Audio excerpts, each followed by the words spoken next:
Hello student, I hope आप सभी लोग अच्छे होंगे। तो welcome back our YouTube channel Ashish Tiwari. My name is Muskan and आज की इस वीडियो में हम बात करेंगे, हमारा ये जो वीडियो है इंपॉर्टेंट रहने वाली है क्योंकि इस वीडियो के अंदर हम बात करेंगे इंपॉर्टेंट क्वेश्चन विद आंसर की वीडियो रहने वाली है।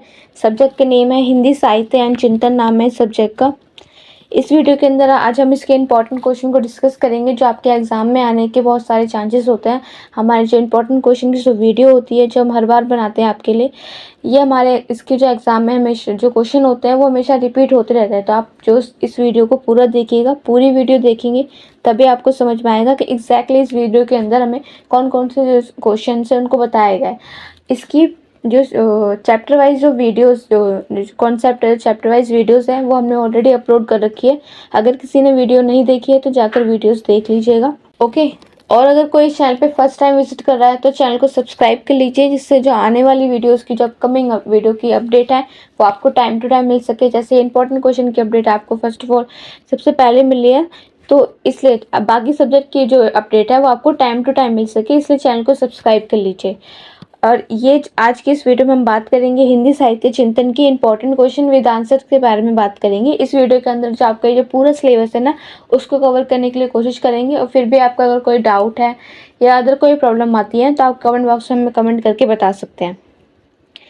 इसकी ये जो पीडीएफ है, ये आपको ये पेड पीडीएफ है। इसकी अगर किसी को ये बाय करना है, अगर स्टडी जैसे वीडियो देखकर भी आप स्टडी कर सकते हो, लेकिन अगर आपको बाय पीडीएफ लेनी है तो डिस्क्रिप्शन बॉक्स में दिए गए नंबर पे आप मैसेज करके वहाँ से आप पीडीएफ ले सकते हैं। इसका प्राइस 30 रुपीज़ है। अगर किसी को नहीं लेना है तो इट्स ऑल राइट, आप वीडियो से पढ़कर भी वीडियो देखकर भी पढ़ सकते हो। लेकिन उसके अलावा अगर किसी को लेनी है तो डिस्क्रिप्शन में नंबर दिया हुआ है, वहाँ से जाकर आप ले सकती है। आप अपने पढ़ाई के लिए इतना तो इन्वेस्ट आप कर ही सकते हो। तो चलिए आगे बढ़ते हैं अपनी वीडियो की तरफ, ठीक है। तो चलिए बात करते हैं कि हमारा जो फर्स्ट क्वेश्चन है वो क्या है। तो हमारा जो फर्स्ट क्वेश्चन है, क्वेश्चन नंबर 1 है, इसका नाम है आख्यान किसे कहते हैं और किसी एक आख्यान को पढ़कर उसकी विवेचना कीजिए। तो फर्स्ट ऑफ ऑल ये पूछ रहा है कि आख्यान जो वर्ड है ये इसका मतलब क्या है, ये आख्यान कहते किसको है, और जो आख्यान को पढ़कर उसके बारे में विवेचना, उसके बारे में बात करके हमें इसके इस क्वेश्चन में बताना है। तो हमारा फर्स्ट क्वेश्चन हमसे ये तो पूछ रहा है। आपको फर्स्ट ऑफ ऑल ये देखना है कि क्वेश्चन के अंदर क्या पूछा गया है। क्वेश्चन कुछ और पूछता है, आप लोग कुछ और समझ लेते हो, और फिर एग्जाम में जो एग्जामिनर है वो ठीक से हमारे जो मार्क्स हैं वो नहीं देते हैं। तो फर्स्ट जिस क्वेश्चन में पूछा गया ना, पहले तो आपको ये बताना है कि आख्यान शब्द का मतलब क्या है। उससे पहले आपको पता होना चाहिए कि आख्यान जो वर्ड है इसका मीनिंग क्या है। तो आख्यान वो शब्द होते हैं ना, जैसे किसी घटना के बारे में या किसी कहानी के बारे में बताने वाला, मतलब उसको सुनने के लिए उसको जो प्रयोग किया जाता है ना, उसको आख्यान कहते हैं। अब वो किसी के भी थ्रू, जैसे हम कविता के थ्रू आपको कुछ किसी कहानी के बारे में, किसी घटना के बारे में बताया, किसी कविता के थ्रू बताते हैं या नाटक के थ्रू बताते हैं, उपन्यास ले लिया या फिर एक कहानी ले लेते हैं, उसमें अलग अलग पात्र आ जाते हैं, उसमें इस पात्रों के थ्रू आप उसको उस कहानी के बारे में बताया जाता है। जैसे गोदान नाम से एक कहानी है, हार की जीत। आप लोग हार की जीत स्टोरी है जो आपके भारतीय मूल्य बोध में आई थी, तो उसमें भी अलग अलग पात्र आए थे। खड़क सिंह नाम से थे, एक बाबा भारती से थे और एक सुल्तानी। 3 पात्र थे जो हार की जीत पे उन्होंने अपनी स्टोरी को बताया था। तो ऐसे ही आख्यान होता है। आख्यान जो है ना, वो किसी भी घटना, किसी भी कहानी को बताने वाली एक वर्णित एक विधा होती है, जो इसको सुनने के लिए प्रयोग किया जाता है। आप जैसे कहानी है, कोई नाटक है, आप किसी नाटक के बारे में आप बताना चाहते हो, लोगों को दिखाना चाहते हो, तो एक्ट करके आप लोग मंच पर जो नाटक है उसको प्रस्तुत करके लोगों को बताते हो उसके बारे में। तो ये एक प्रकार की विधा ही है। ऐसे इसमें बताया भी गया है कि हिंदी साहित्य में ना अनेक प्रकार की रचनाएं होती हैं, कविता, नाटक, उपन्यास, कहानी, ये सभी। तो इन सभी में जो एक महत्वपूर्ण विधा होती है ना, मतलब एक इम्पोर्टेंट जो कहानी होती है, जैसे मैंने बोल दिया कि कहानी इम्पोर्टेंट होती है, तो जो उसमें कोई भी एक महत्वपूर्ण जो विधा होती है उसको हम आख्यान बोलते हैं। तो आख्यान वो कथा या कहानी होती है जिसके अंदर कोई भी पात्र, घटना या अनुभव को रोचक, मतलब एक इंटरेस्टिंग वे में आकर ना क्रमबद्ध, मतलब सीरियल नंबर के तरीके से वो उसको प्रस्तुत करके हमें दिखाता है।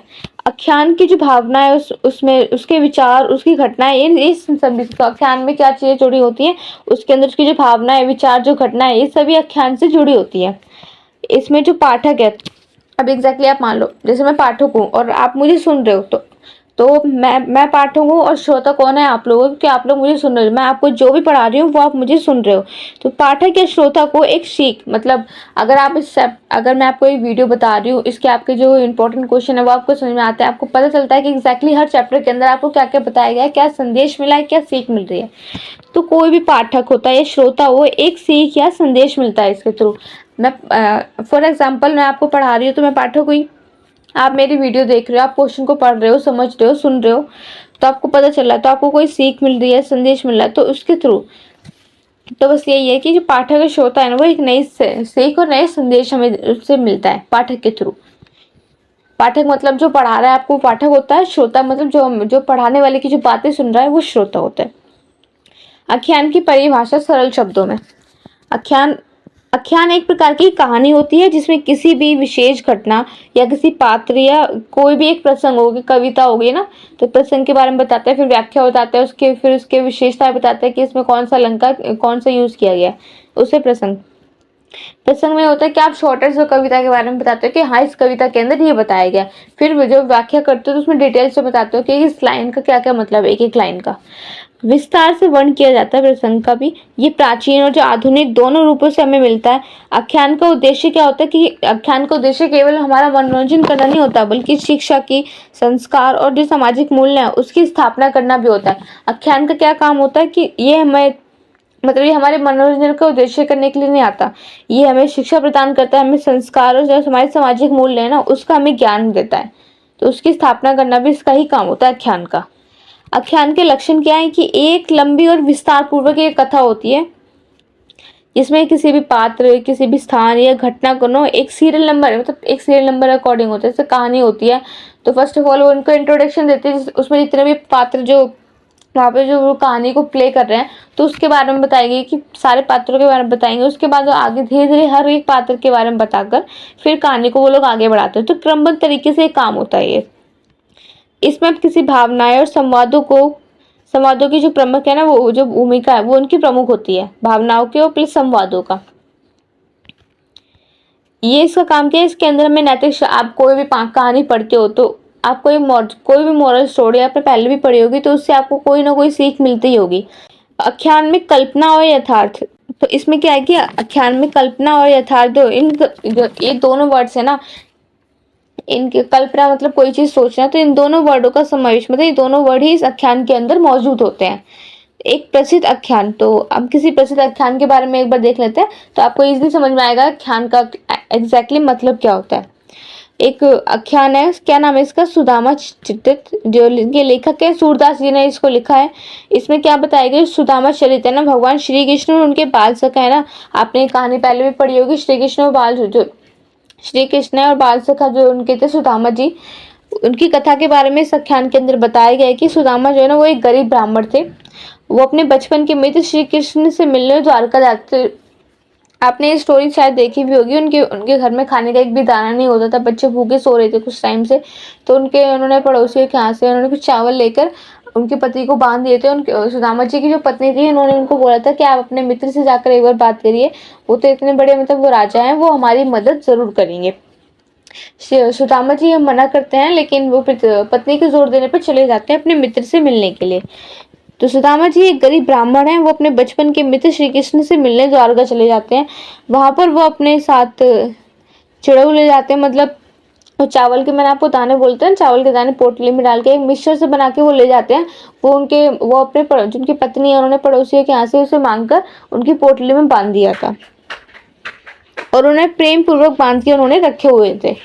श्री कृष्ण उन्हें बड़े प्रेम से अपनाते हैं। जब वो श्री कृष्ण के घर पे जाते हैं तो बाहर जो उनकी जो दरबार होता है, आपने ये कहानी सुनी भी होगी, आपको पता होगा, बाहर के जो दरबारी हैं वो उनके कपड़े देखकर उनको मना कर देते हैं कि ये तो श्री कृष्ण के दोस्त हो ही नहीं सकते हैं।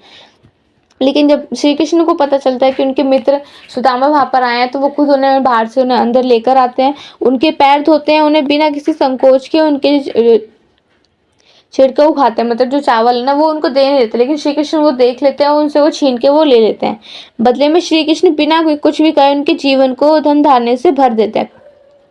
जो सुदामा जी है ना वो श्री कृष्ण के पास जाते हैं उनसे मदद लेने के लिए, लेकिन वो उनसे बोल नहीं पाते हैं कि वो, मतलब उनको ऐसा लगता है कि वो लालच में आके अपने दोस्त से कुछ भी मांग रहे हैं। तो वो उनसे कुछ नहीं बोल पाते हैं, लेकिन फिर भी श्री कृष्ण समझ जाते हैं। जब वो वापसी में अपने घर जाते हैं तो वहाँ पे जो उनकी कोठरी है उसकी जगह वहाँ पर उनको अपना एक महल दिखाई देता है। उनकी पत्नी भी रानियों के वेश में दिखाई देती है। तो यही विवेचना है। इसके विवेचना मतलब विश्लेषण के बारे में बात करेंगे तो मतलब किसी चीज़ की छानबीन करना, उसकी जांच के बारे में। तो विश्लेषण का मतलब ये होता है कि सुदामा चरित्र है ना, ये एक आदर्श जो मित्रता है, ये इसका आख्यान है। मतलब ये आदर्श मित्रता के ऊपर एक कहानी है, एक नाटक, एक विधा है। इसमें कई भावनात्मक पहलू इसके अंदर हमें उजागर करके मिलते हैं। इसके अंदर में क्या बताया कि सच्ची मित्रता को दर्शाया है, आत्मसम्मान को दर्शाया है कि सुदामा जी के बिना कहे श्री कृष्ण ने बात समझ ली। तो उनके जो सुदामा जी का जो आत्मसम्मान है उसको बताया, ईश्वर की कृपा को बताया है, प्रेम के महत्व को इसमें इस आख्यान के अंदर दर्शाया गया है। तो मित्रता का आदर्श रूप कैसे है, इसके मेन पॉइंट्स देखते हैं अभी। जो श्री कृष्ण जैसे राजा है ना, वो अपने गरीब मित्र को कभी भूले नहीं है। मतलब ऐसे आपके लोग के दोस्त हैं, वो किसी अलग पोस्ट पे आ जाते हैं या आपकी हाई पोस्ट पे आ जाते हैं तो उनके अंदर घमंड आ जाता है, वो आपसे दूर रहने लगते हैं कि वो जो आपके जो फ्रेंड्स हैं वो आपकी इक्वालिटी नहीं, उनका स्टेटस अलग है। लेकिन इसमें ऐसा नहीं है कि जो श्री कृष्ण है ना वो राजा होते हैं, लेकिन अपने जो गरीब मित्र सुदामा है उसको नहीं भूलते हैं। वो उनके बचपन का दोस्त होता है, वो उसी तरह से उनसे बिहेव करते हैं जैसे वो बचपन में उनके साथ खेलते थे। तो वो ये बताते हैं कि सच्ची मित्रता धन दौलत से नहीं होती। आप इसके अंदर वो ये कहानी में यही बताती है कि सच्ची जो मित्रता है वो धन दौलत या स्टेटस देख के नहीं होती है, वो हमारी भावनाओं से जुड़े होते हैं। हम किसी से दोस्ती करते हैं तो हम जो इमोशनली हम लोगों से अटैच होते हैं, किसी हमारी धन दौलत या हमारे स्टेटस देख के वो दोस्तियां नहीं होती हैं। ईश्वर की करुणा, तो बिना मांगे ही सुदामा की जो गरीबी है वो दूर हो जाती है। इससे ये संदेश मिलता है कि सच्चे मन से की गई प्रार्थना या प्रेम कभी व्यर्थ नहीं जाता। तो सुदामा जी स्पेशली जाते हैं उनसे मिलने के लिए, उनसे मदद मांगने के लिए आते हैं, लेकिन वो उनसे बोल नहीं पाते, उनसे बात नहीं कर पाते, बस वो मिलके वो वापस आ जाते हैं। लेकिन फिर भी श्री कृष्ण है वो उनकी जो मन की बात है वो समझ जाते हैं, और उनकी जो मन की प्रार्थना है, उनकी जो मन की प्रार्थना है, उनका प्रेम है, वो कभी व्यर्थ नहीं जाता है। भावनात्मक अपील क्या है, तो आख्यान जो पाठक है ना, इसके अंदर करुणा, करुणा शब्द का क्या मतलब होता है, दया या फिर रहम, आदर और भक्ति के जो भाव है ये जगता है। तो भावनात्मक जो अपील आ रही है वो ये है कि करुणा की, आदर और भक्ति का जो भाव है वो दिखाई देता है। निष्कर्ष, तो आख्यान न केवल एक रोचक कहानियां होती हैं, बल्कि ये जीवन के महत्वपूर्ण हमें संदेश भी देती हैं। जैसे सुदामा चरित्र है, इसमें आपको संदेश सच्ची मित्रता के ऊपर मिल रहा है। और सुदामा चरित्र जैसे आख्यान है, ये हमें सिखाते हैं कि सच्ची मित्रता, प्रेम, भक्ति और कोई भी मूल्य नहीं होता है, इसका कोई भी प्रभाव लेकिन उसका जो प्रभाव है वो बहुत गहरा होता है। आख्यान साहित्य का ऐसा रूप होता है जहाँ हमें भावनात्मक रूप से हमें जोड़ के रखता है, हमारे जीवन मूल्य है उसकी भी हमें शिक्षा देती है। अब नेक्स्ट क्वेश्चन हमारा देखते हैं। नेक्स्ट क्वेश्चन है कि प्रगति काव्य है ना, उसकी विशेषताओं पे मैं विस्तार पूर्वक प्रकाश डालना है, उसके बारे में डिटेल से मैं बताना है इस क्वेश्चन के अंदर। तो प्रगति काव्य क्या होता है? प्रगति काव्य एक ऐसी विचारधारा होती है जिसमें हम सामाजिक और आर्थिक नीतियों में परिवर्तन या सुधार के पक्षधर होती है ये। तो आगे देखते हैं इसकी। तो हिंदी काव्य के विकास में समय समय पर विभिन्न जो काव्य धाराएं जो निकलती हैं, उन काव्य धाराओं में समाज, राजनीति, जीवन और जो विचार है उन सबको अलग दृष्टिकोण से उसको प्रस्तुत किया जाता है। जैसे मैंने अभी बताया, प्रगति काव्य ये एक ऐसी विचारधारा होती है जो सामाजिक और आर्थिक नीतियों में परिवर्तन लाने और सुधार लाने के लिए ये उनकी पक्षधर होती है। पक्षधर मतलब उनकी तरफ ही होती है।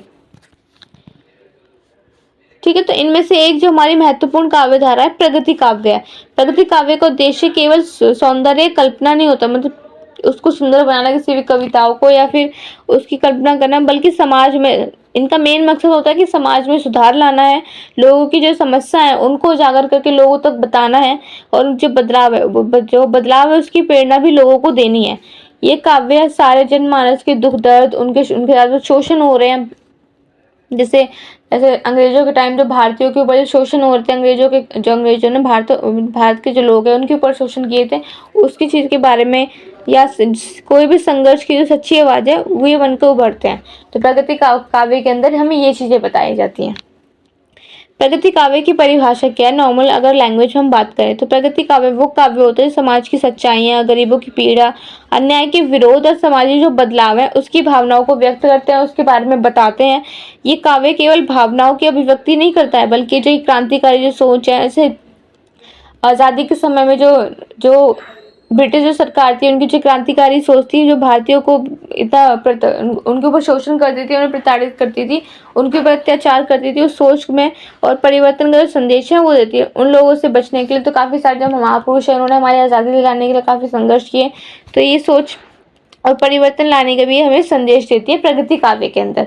सामाजिक सुधार करना और क्रांतिकारी सोच इस समय परिवर्तन लाने के लिए हमें मोटिवेशन देती है। इसका मेन मकसद ये होता है कि समाज की जितनी भी जो बुराइयां हैं वो सब खत्म कर दी जाए। गरीबों की जितनी भी पीड़ा है, गरीब जितनी भी मुश्किलें में गुजर उनकी जो पीड़ा है सारी वो खत्म कर दी जाए। अगर अन्याय हो रहा है किसी के साथ तो उस अन्याय के खिलाफ भी हमें आवाज उठानी चाहिए। इस बात की भी हमें प्रेरणा देते हैं।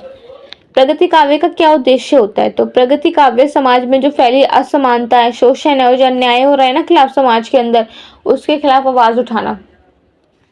जैसे गरीब, मजदूर, किसान, स्त्री और जो पीड़ित वर्ग के लोग हैं, इनके जीवन को सामान्य लाना, मतलब इनके जीवन तो कष्टदायक हो रहा था, सबसे ये लोग पीड़ित हो रहे थे, तो इनके जीवन को सामान्य जीवन बनाना। जैसे नॉर्मल लोग जैसे जीते हैं ऐसे वैसे इन लोगों के लिए नई सोच, समानता, स्वतंत्रता और सामाजिक जो न्याय उसकी भावना को भी उसकी भावना को भी पैदा करना। लोगों के अंदर नई सोच आनी चाहिए। हर किसी को समानता और स्वतंत्रता का अधिकार मिलना चाहिए और उनको सामाजिक न्याय भी मिलने की जो भावना है वो आनी चाहिए। साहित्य को जन जीवन के करीब लाना चाहिए। जो हमारे साहित्य सबको लोगों के करीब लाना चाहिए। तो प्रगति काव्य की विशेषताएं क्या है? अब यथार्थवादी दृष्टिकोण के बारे में बात करें तो यथार्थवादी क्या होता है? यथार्थवादी का मतलब है किसी भी चीज को, वो चीज जैसी है ना उसको वैसी उसी तरह देखना या उसको समझना। प्रगति काव्य में जीवन की जो सच्चाई है उसको दिखाई जाती है कि इसमें जो कल्पना की जो उड़ान जो कम होती है, धरती से जुड़ी जो बातें ज्यादा होती हैं, उसके बारे में बताया है। सामाजिक चेतना कहते हैं कि ये काव्य समाज के जो दुबले कुचले वर्ग में जो पिछड़े वर्ग के लोग होते हैं उनकी जो पीड़ा है उनके बारे में बताता है। इसमें जाति पाति, भुखमरी, बेरोजगारी मतलब जो जिनको रोजगार नहीं, जिनके पास कुछ भी कमाने के लिए नहीं है वो बेरोजगार होते हैं, और अन्याय जैसी जो प्रमुख मुद्दे हैं ना उनको सामने निकालने का ये काम करती है। सामाजिक चेतना में ये असर होता है। क्रांतिकारी भावनाएं क्या निकल कर आती हैं कि इसमें विद्रोह का जो स्वर होता है या शोषण के खिलाफ ये लोग आवाज उठाई जाती है और कवि परिवर्तन की भी मांग करता है। जन संवेदना, तो प्रगति काव्य में आम जनता की जो आवाज है, इसमें जनता की जो उम्मीदें हैं, संघर्ष और दुख दर्द को केंद्र में रखा जाता है। तो जन संवेदना में जो लोग आम जनता है उनकी आवाज़ों को सुना जाता है। इसमें जनता की जो उम्मीदें हैं, उनके संघर्ष, उनके दुख दर्द को सबसे पहले रखा जाता है, तो उनके बारे में बताती है जन संवेदना में। सरल भाषा और शैली में कि तो इस काव्य की जो भाषा है वो आम बोलचाल की होती है, लेकिन जो हर वर्ग के जो लोग हैं ना इसे समझ सकते हैं। तो हर वर्ग के लोग ये ऐसी लैंग्वेज निकाल के देते हैं कि हर वर्ग के लोग इसे समझ सकते हैं। कठिन शब्द या उसके अलंकारों का प्रयोग उसके अंदर कम होना चाहिए ताकि सभी जो लोग नॉर्मल लोग हैं उनको ये सब चीज़ें समझ में आ सके। तो बेसिकली यूज ऐसे किया जाता है कि इसको जो बनाया जाता है, मतलब कविताओं के थ्रू, जैसे भी काव्य के थ्रू बनाया जाता है, तो कोशिश यही की जाती है कि सरल भाषा और सरल शैली का यूज हो सके ताकि सभी लोगों को इसकी जो कविताएं हैं, काव्य हैं, ये समझ में आ सके। आदर्शवाद और आशावाद, तो आदर्शवाद का मतलब क्या है पहले ये देखते हैं। आदर्शवाद ये हमारे विचार, भावनाएं और जो धारणा है उसको महत्व देती है, उसकी तुलना में ये भौतिक दुनिया को बहुत ही कम महत्व देती है। आदर्शवाद, आशावाद मतलब किसी में विश्वास है, जो हमें विश्वास है कि हाँ आगे जो भी होगा वो ठीक होगा। आप सोचते हैं ना एग्जाम है लेकिन देखते हैं आगे जो होगा ठीक होगा, देख लेंगे जब एग्जाम आएगा। तो इसमें निराशा नहीं बल्कि भविष्य में बेहतर समाज की जो उम्मीद है वो दिखाई देती है कि कवि अंधकार के बीच में भी उजाले की बात करता है। राजनीतिक और आर्थिक जो विषय है उसका समावेश, तो उसमें कैसे कि मजदूर आंदोलन, पूंजीवादी, इनका जो विरोध हुआ है, स्वतंत्रता संग्राम जैसे मुद्दे हैं ना, ये प्रगति काव्य के केंद्र में होते हैं। ये केंद्र में कैसे होता है कि मजदूरों के जो आंदोलन है उनके बारे में बताता है, ये पूंजीवाद के विरोध के बारे में, स्वतंत्रता संग्राम। तो बेसिकली ये इनके प्रगति काव्य की ये मुद्दे बने हुए होते हैं, क्योंकि हमारी ये राजनीतिक, हमारे आर्थिक जो विषय है इन सबसे ये लोग जुड़े हुए होते हैं। प्रगति काव्य के प्रमुख कवि कौन से? तो इनके नाम आप लोग देख लेना। अगर क्वेश्चन में पूछ सकता है कि प्रगति काव्य के बारे में बताइए, तो अगर आप कवियों के बारे में बताओगे, इसकी विशेषताएं बताओगे, इसके बारे में डिटेल से बताओगे, तो आपके जो क्वेश्चन का जो इम्प्रेशन है वो अच्छा इम्पैक्ट पड़ेगा एग्जामिनर के ऊपर। रामधारी सिंह दिनकर जी, उनकी कविताएं क्रांति और राष्ट्रभक्ति और सामाजिक न्याय से, तो रामधारी दिनकर की जो कविताएं होती है ना वो जो राष्ट्रभक्ति, सामाजिक न्याय, इन सभी से जुड़ी हुई होती हैं। नागार्जुन की कविताओं में वे आम आदमी की पीड़ा और समाज की जो जहर है, मतलब जो सामाजिक जो क्रांतिकारी हैं, जो क्रूरतियां हैं, वो निकल कर इसमें आती हैं, वो उसके बारे में बताते हैं। त्रिलोचन और गजानन, माधव मुक्ति बोध, शमशेर बहादुर सिंह, ये सभी प्रगतिशील विचारधारा से जुड़े हुए कवि रहे हैं। एक उदाहरण के रूप में देख लेते हैं, आपको अब समझ में आ जाएगा। सीधे सीधे चरखे वाले, तुझसे क्या व्यापार करूं मैं, तू तो देता है सूत कपास, मैं तुझको क्या उपहार करूं मैं। तो इस कविता के इसमें कवि क्या बता रहे हैं कि कवि सम्मत चरखों के जो महत्व है ना, उसको आपको बता रहे हैं कि कवि तो हमें सूत और कपास देता है, लेकिन इसको मैं उपहार में क्या ही दूं चरखे को। चरखे के महत्व को बताना चाहता है कि चरखे के साथ साथ वो चरखे के साथ किसी का व्यवहार, मतलब वो जानना चाहते हैं कि चरखे के साथ कैसा व्यवहार करना करे, चरखे को कैसा उपहार देना चाहते हैं, लेकिन वो ये जानते हैं कि इसको उनको क्या उपहार देना चाहिए। उनको पता नहीं कि चरखे को वैसे क्या उपहार दें, क्योंकि चरखा तो जो है ना, वो हमें सूत का पास देता है, तो उसमें समझ में नहीं आता कि मैं तुझसे मैं क्या व्यापार करूं, मैं तू तो मुझे सूत का पास देता है, तुझे उपहार में मैं क्या दूं। तो वो इस चीज के बारे में लोगों से पूछना चाहते हैं। तो इसमें शोषण के खिलाफ गुस्सा, क्रांतिकारी और स्वर जो स्पष्ट रूप से हमें दिखाई देता है। निष्कर्ष, तो प्रगति काव्य है, इसमें हिंदी साहित्य की ये वो धारा है जिसमें साहित्य को समाज से जोड़ने का काम किया। इसने हिंदी साहित्य को केवल भावनात्मक और कल्पना तरीके से इसके अंदर सीमित रखा देखा गया, जबकि इसमें आम आदमी है ना, उनकी जो लड़ाइयाँ हैं, उनकी जो सोच, जो बदलाव है, उसको उसका माध्यम बना दिया गया इन लोगों ने। प्रगति काव्य के अंदर आम आदमी की लड़ाइयाँ, उसकी सोच, उनकी सोच के बारे में, उनके बदलावों के रिलेटेड, इस सभी चीजों को इसका माध्यम बना दिया है। तो प्रगति काव्य आज भी उतने ही प्रासंगिक है, क्योंकि वो आज भी सच्चाई से रूबरू मतलब आमना सामना करते हैं सच्चाई के साथ, और हमें सोचने पर मजबूर करते हैं कि हम एक बेहतर समाज कैसे बना सकते हैं। इस टाइप से हमारा जो समाज बना हुआ है, समाज की जो कुरीतियां भी चल रही है, उन सब चीजों के खिलाफ आवाज उठा के हम अपने समाज को और भी बेहतर बना सकते हैं। क्वेश्चन नंबर 3 है हमारा, हिंदी साहित्य में नवगीत के भाव की विवेचना। तो नवगीत का क्या मतलब होता है, मतलब एक ऐसी रचना जो लय और ताल के साथ मिली हो, कोई एक नई रचना, नया गीत। हिंदी साहित्य में समाज के साथ साथ नई शैलियां, अभिव्यक्तियां जुड़ती रही हैं।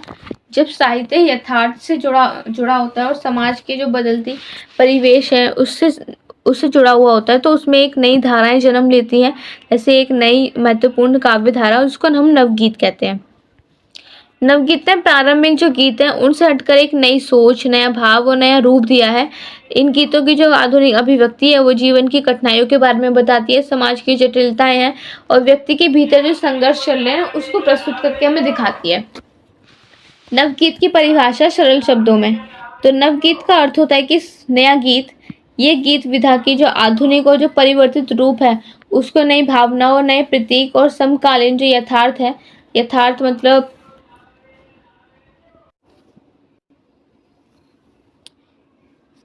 नई जो भावना होती है, नए जो प्रतीक होते हैं, जो समकालीन, जिनकी कृतियों से लेकर, इन सब चीज़ों से लेकर इन सब चीज़ों को जोड़ के इनको रचा गया जाता है। जिसमें परंपरा और आधुनिकता है ना, इसके सुंदर मेल को भी इसके अंदर बनाया गया है। परंपरा आधुनिकता दोनों को देखते हुए तभी इसको बनाया गया है। नवगीत के भाव की जो विशेषताएं वो क्या होती है, तो आधुनिक जीवन की झलक। तो नवगीत में आज के जीवन की सच्चाई है वो उसको दिखाती हैं। उसमें भीड़, अकेलेपन का मतलब होता है ना, जो इंसान अकेला रहता है, तो अकेलापन, संबंधों का टूटना, बेरोजगारी, भागदौड़, तनाव, तो इन सब चीजों, ये हमारे आधुनिक जीवन की झलक हमें देखने को मिलती है नवगीत में। विरोध और विद्रोह का भाव, तो नवगीतों में जो व्यवस्था है उसके प्रति असंतोष, अन्याय के प्रति विरोध और बदलाव की जो भावना है उसको वो देखने को मिलता है। कवि जो समाज की जो असमानता है, जो शोषण हो रहा है, अनैतिकता की चुनौती देखने को मिल रही है, वो हमें विरोध और विद्रोह का भाव हमें इसमें दिखाती है। मतलब अब असंतोष है, अन्याय के खिलाफ आप लोग आवाज उठा रहे हो, लेकिन आपकी असमानता, शोषण और अनैतिकता की चुनौतियां आ रही हैं, वो आपके विद्रोह का भी एक भाव है। तो ये सारी चीजें इसमें बताई गई हैं। व्यक्ति की पीड़ा और आत्मसंघर्ष, तो आज के व्यक्ति की जो मनोस्थिति है, जो उनकी स्थिति बनी हुई है, उसकी उलझने, उनके टूटे संबंध, उनके संघर्षशील जो जीवन, इतनी सारी जो प्रॉब्लम्स आती है जीवन के अंदर, उसके साथ वो लोग संघर्ष करते रहते हैं। तो उसका नवगीतों में उनकी प्रमुख प्रस्तुता वो भी प्रस्तुत की गई है। संवेदनशीलता और गहराई, तो नवगीत के अंदर संवेदनशील होती हैं। ये पाठक या श्रोता के भीतर तक ये छू जाती हैं। इसमें भावनाओं को ये हमें गहराई देती हैं, लेकिन ये भावुकता नहीं होती, बल्कि यथार्थवादी इनका जो सामना होता है। प्रगति और समाज का सजीव चित्रण। तो नवगीतों में गांव, शहर, प्रगति के बारे में, मौसम के बारे में, बदलती जो जीवन शैली है, आम लोगों के जो चित्रण है उसके जीवन के बारे में बताया जाता है। संक्षिप्तता और प्रभावशीलता। तो इसमें है कि नवगीत छोटे होते हैं, लेकिन जो उनका असर है वो गहरा होता है। सीमित जो शब्द हैं उसमें कुछ कुछ कह देना, यही इसकी खासियत होती है, संक्षिप्तता में और प्रभावशाली में। नवगीत के भावात्मक जो पक्ष है वो क्या होता है? तो वियोग और अकेलापन। जैसे आधुनिक जीवन में रिश्तों का जो खोखलापन है, उनकी जो उनकी आत्मीयता की जो कमी है, मतलब जो लोग हैं वो चले गए हैं, उनका जो खालीपन है उसकी वजह से हमारे दूसरे के जीवन है, उसके जीवन में अकेलापन आया था, तो उनकी कमी को ही दिखाते हैं कि रिश्तों का कितना खोखलापन आ गया, उनकी आत्मीयता की कमी भी महसूस हो रही है। सामाजिक चेतना, जैसे गरीब, भुखमरी, बेरोजगारी और अन्याय के प्रति विरोध। सामाजिक चेतना में देखने मिलती है, हमें गरीबी देखने को मिलती है, भुखमरी और बेरोजगारी, हमसे हमारा रोजगार छीन लिया जाता है, तो हमारी जो बेरोजगारी की जो चीज़ें हैं वो देखने को मिलती है। अन्याय के प्रति हम लोग विरोध करते रहते हैं, तो हमारी ये सारी सामाजिक चेतना ये देखने को हमें मिलती है। प्राकृतिक प्रेम, तो प्राकृतिक परिवेश को मानवीय जो भावना है उन सबसे जोड़कर हमें दिखाया जाता है। प्रेम संबंधी जटिलता है, तो रिश्तों में आई दूरी और संकोच को दिखाया गया इसके अंदर। आत्मसंघर्ष और जीवन दर्शन में जीवन की जो कठिन राह है ना, उसमें संघर्ष करते हुए व्यक्ति की जो स्थिति है उस चीज को हमें बताया गया कि व्यक्ति की क्या क्या स्थिति है, वो किस तरह से अपने जीवन की जो प्रॉब्लम्स होती है उनसे संघर्ष कर रहा है। उदाहरण नवगीत में, तो इसमें भी बताया गया है कि एक उदाहरण के थ्रू आप समझ सकते हो कि भीड़ में भी कोई अपना नहीं है, रिश्तों का भी कोई मतलब नहीं है। मतलब भीड़ में भी आप देखोगे ना, तो आपको कोई भी जो रिश्ता है वो अपना नहीं लगता है। आप लोग इतने सारे चेहरे पे अलग मुस्कान लेके हम लोग दूसरे को दिखाते रहते हैं कि हाँ वो लोग खुश है, लेकिन अंदर ही अंदर वो लोग खुश नहीं होते हैं। फेक बोलते हैं ना कि फेक स्माइल करके वो बता नहीं रहा है कि उसके मन में क्या चल रहा है। तो बस वही है कि लेकिन उनके अंदर जो भीतर खालीपन है वो सबसे बोलते रहता है कि नहीं। जैसे आप लोग लड़कों को ले लो, जैसे लड़के बोलते रहते हैं उनकी जीएफ नहीं है या उनको कोई रिलेशन नहीं है, तो उनके जीवन में एक खालीपन सा होता है, तो उनको इस चीज़ की नीड होती है, लेकिन वो ये बोलते हैं नहीं नहीं हमें नहीं, इसकी नीड नहीं है, हम तो अकेले रह लेते हैं। तो इसलिए आपको ये लाइन समझ में आ गई होगी कि भीड़ में हमारा कोई अपना नहीं होता, रिश्तों का कोई मतलब नहीं होता। चेहरे पर मुस्कान है लेकिन भीतर खालीपन है, लेकिन हम वो चीज़ दिखाते नहीं है। हम बोलते हैं कि हाँ हम ठीक है, स्माइल करके बताते हैं हम ठीक है, हमें तो किसी की ज़रूरत ही नहीं है, हम तो ऐसे ही रह लेंगे। लेकिन एग्जैक्टली ऐसा नहीं होता। कुछ सच्चाई जो हमें दिखाई देती है कि इसमें अकेलापन, भावनात्मक जो विछोह है, मतलब जो उसके जाने की जो कोई भी आपका जो पार्टनर है वो अगर चला जाता है तो आपके जीवन में खालीपन आ जाता है, आपकी उसकी कमी महसूस होती है। तो उसकी कमी आपको हमेशा ही महसूस होती है, भले आप किसी से कहते रहो कि हाँ आपको ज़रूरत नहीं है, बट एग्जैक्टली ऐसा होता है कि आपकी जो जीवन है उसके अंदर एक अहम भूमिका होती है उनकी। इसके वजह से आपके जीवन में अकेलापन, खालीपन, ये जो कमियां हैं सारी महसूस होने लगती हैं। नवगीत के प्रमुख कवि कौन से हैं? भारत भूषण, कृष्ण बिहारी नौरंगी, राम अवतार त्यागी, योगेंद्र नाथ मिश्र, धर्मवीर भारती। तो अगर इस नवगीत से रिलेटेड कोई भी क्वेश्चन आता है तो आप एक बेसिक पॉइंट पे आप इनके प्रमुख जो कवि है उनके बारे में आप लिख सकते हो, इससे आपके जो क्वेश्चन है। और अगर आप एग्जाम में जो क्वेश्चन लिखते हो हेडिंग बाय हेडिंग लिखना, इससे आपके जो क्वेश्चन का इंप्रेशन है, क्योंकि एग्जामिनर होता है ना वो आपका पूरा क्वेश्चन आंसर जो है ना वो नहीं पढ़ता है, वो सिर्फ ये देखता है कि आपका जो फर्स्ट पेज का इंप्रेशन है, एग्जैक्टली आपने जो क्वेश्चन लिखा है वो किस तरह से लिखा हुआ है। आपका फर्स्ट पेज बहुत अच्छा होना चाहिए, क्योंकि फ्रंट पेज वो आपका फ्रंट पेज है वही देखते हैं, वो बीच की आपकी जो कहानी है वो सब नहीं पढ़ते हैं, लेकिन वो यही देखते हैं कि आपने जो आंसर है वो अपना आंसर किस तरह से दिया है। तो आप कोशिश कीजिएगा कि आपका जो आंसर है वो हेडिंग बाय हेडिंग ही हो, अच्छे से हो। अगर कोई डायग्राम भी आप थ्रू बनाना चाहते हो तो वो भी कर सकते हो, लेकिन आपके जो हेडिंग्स है वो आपकी ज़रूर होनी चाहिए। तो जो आपकी राइटिंग के थ्रू जो राइटिंग है वो ठीक से आप साफ लिखना, ताकि क्योंकि फर्स्ट पेज ही आपका इंप्रेशन का होता है। अगर आपको फर्स्ट पेज बहुत अच्छा लिखा हो ना तो एग्जामिनर वैसे ही बीच में कुछ नहीं देखते, वो लोग पूरा नहीं पढ़ते क्योंकि उनको बहुत सारी कॉपियाँ भी चेक करनी होती है। तो बेसिकली यही है कि आपको अपना आंसर अच्छा लिख कर आना है। फर्स्ट पेज का स्टार्टिंग अच्छा लिखो, हेडिंग बाय हेडिंग लिखो, तो आपका जो आंसर है वो अच्छा इम्पैक्टफुल रहेगा और जो एग्जामिनर है वो भी आपको अच्छे मार्क्स दे सकता है। निष्कर्ष, तो नवगीत और आधुनिक जो हिंदी है वो कविताएं की एक ऐसी विधा होती है जो परंपरा से जुड़कर भी हमारे जो नवाचार है उसको अपनाती है। वो व्यक्ति के समाज की जो संवेदना है, उनकी जो समस्या है, उनकी जो परिस्थिति है, उसको भी प्रभावशाली ढंग से हम सबको प्रस्तुत करके दिखाती है।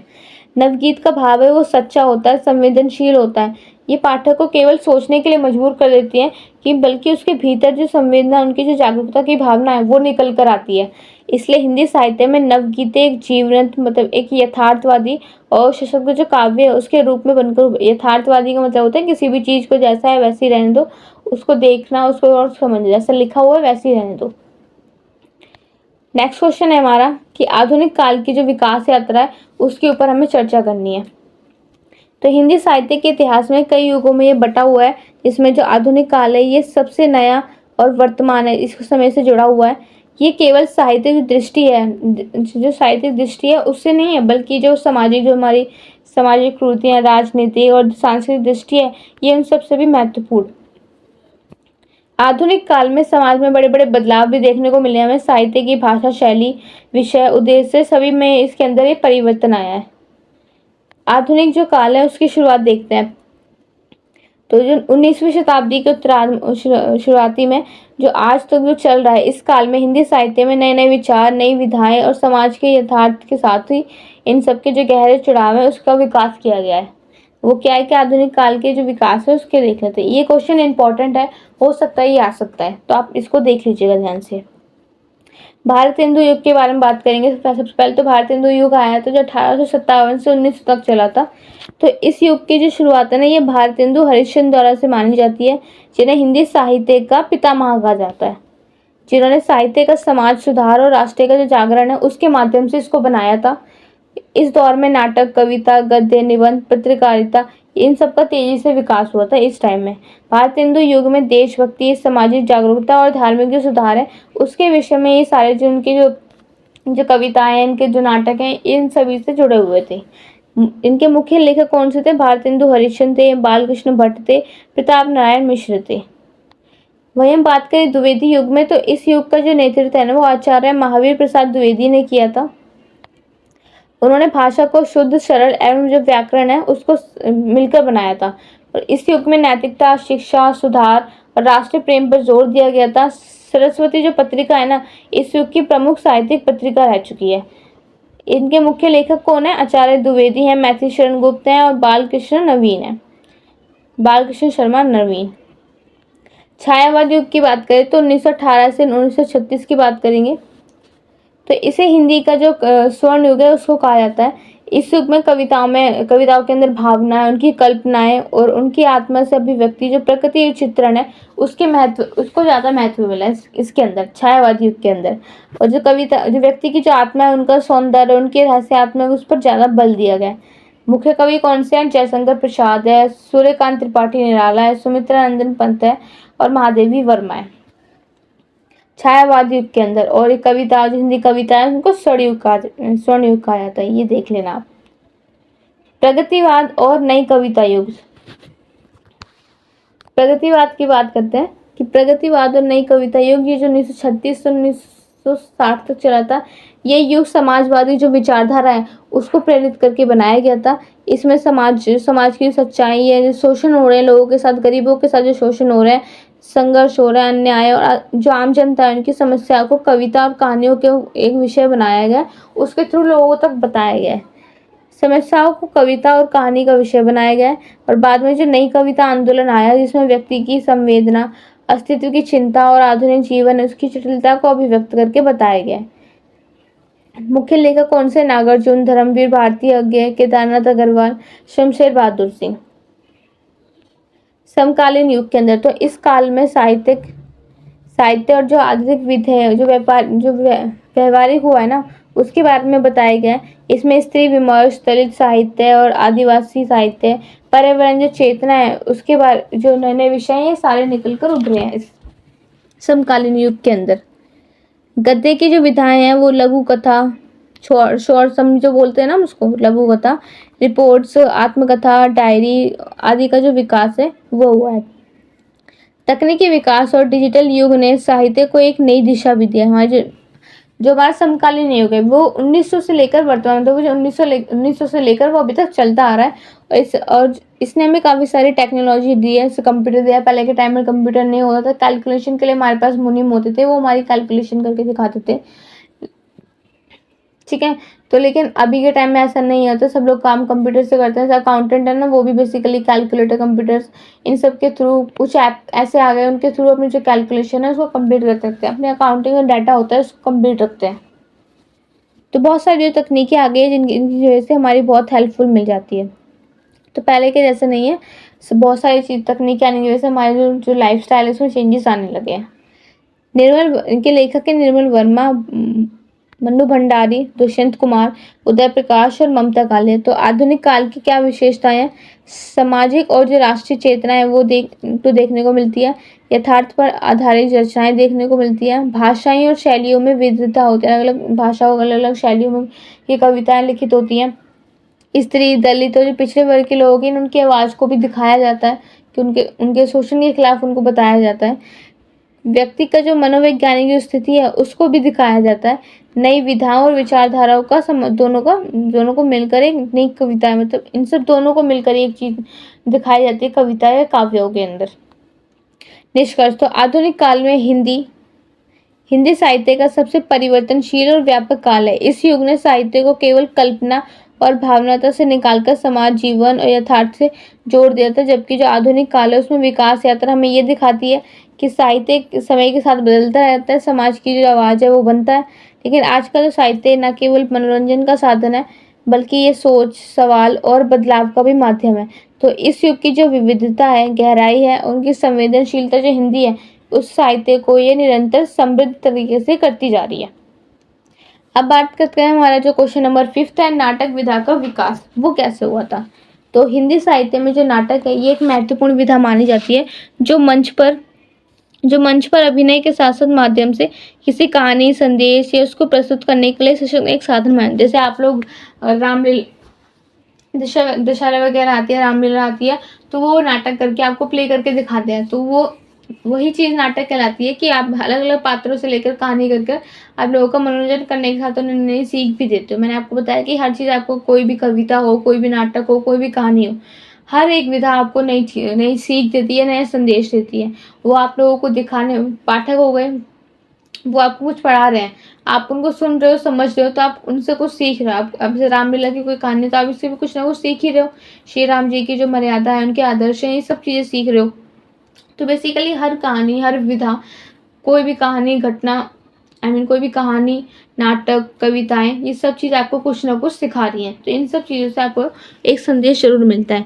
तो ये मैं यही बताएगा कि ये केवल पढ़ने के लिए नहीं है, बल्कि देखने और अनुभव करने की एक कला होती है। नाटक में संवाद, दृश्य, नाटक के अंदर क्या क्या होता है? संवाद होता है, लोग आपस में बात करते हैं, वो संवाद।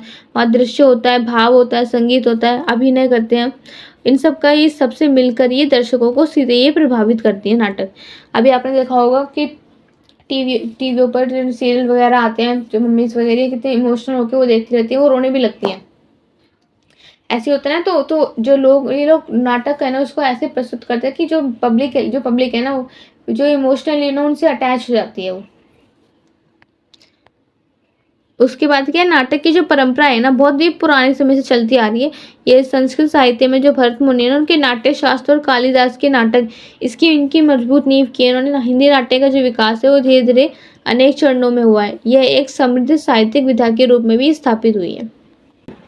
नाटक की विधा और इसके प्रमुख चरण है, इसके बारे में देखेंगे। मैंने आपको अभी नाटक के बारे में बताया कि नाटक हमें क्या प्रेरणा देता है, नाटक किस तरह से होता है, क्या क्या चीज़ें होती हैं उसमें। अब हम बात करेंगे कि इनके कालों के बारे में, कि हर काल में किस प्रकार के नाटकों का उद्भव हुआ है, विकास हुआ है मतलब। तो जो प्राचीन और जो संस्कृत नाटक है उसके में कैसे हुआ, जहाँ से नाटक की शुरुआत ही हुई थी। तो इसका जो जन्म है ना, भारत में नाटक का इसका जन्म सबसे पहले हो चुका था, इस टाइम में हुआ था। तो भारत मुनि का जो नाट्य शास्त्र है ना, ये नाट्य कला है, ये सबसे पुराना ग्रंथ है। आपने अगर पढ़ा नहीं होगा तो एक बार देखिए गूगल पे, आपको समझ में आ जाएगा। संस्कृत साहित्य में कालिदास और भभूति, शूद्रक जैसे जो महान नाट्यकार है ना, जिनकी कृतियां आज भी आप देखोगे तो प्रसिद्ध है। इस काल में नाटक मंदिर और राज दरबारों में प्रस्तुत किए जाते थे। मध्यकालीन भक्ति युग में, तो इस समय जो हिंदी में जो नाटक है ना, हिंदी हिंदी में जो नाटक का स्वतंत्र रूप है वो नहीं था, फिर भी यहाँ पर इस टाइम में रामलीला, रासलीला, नौटंकी, संवांग, कीर्तन जैसे जो लोक नाट्य है ना, इसके रूप में नाट्य जो परंपरा है वो जीवित रही थी। मतलब ये सारी चीजें देखने को मिली थी, लोक नाट्य के रूप में हमें देखने को मिली थी, लेकिन नाट्य की जो परंपरा चलती आ रही थी वो मौजूद थी। इसमें धार्मिक कथाएं, लोकगीत, अभिनय मिलकर लोगों को मनोरंजन करके, इसका अभिनय करके मतलब लोगों को दिखाते थे। भारतेंदु युग में क्या हुआ था कि आधुनिक नाटक है ना, उनकी असली शुरुआत भारतेंदु हरिश्चंद्र से हुई थी। उन्होंने नाटक को सामाजिक जागरूकता और सुधार का माध्यम बनाया था। उन्होंने नाटकों में देशभक्ति, सामाजिक समस्याएं और भारतीयता का जो भाव है उसको दिखाया था। एग्जैक्टली जिसकी शुरुआत हुई थी ना वो भारतेंदु युग से हुई थी। प्रमुख नाटक कौन कौन से थे? भारत दुर्दशा, अंधेर नगरी, विधा भारती।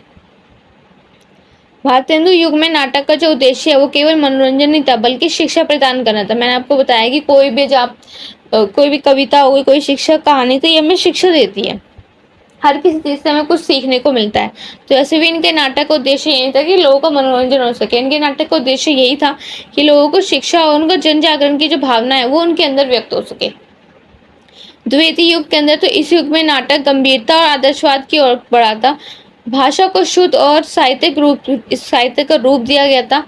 मंचन की दृष्टि से नाटक कम प्रभावी रहे थे, लेकिन जो ये पढ़ने योग्य इसको बनाया गया था। द्विवेदी युग में होता है, ये 1900 से 1918 तक के बीच में था।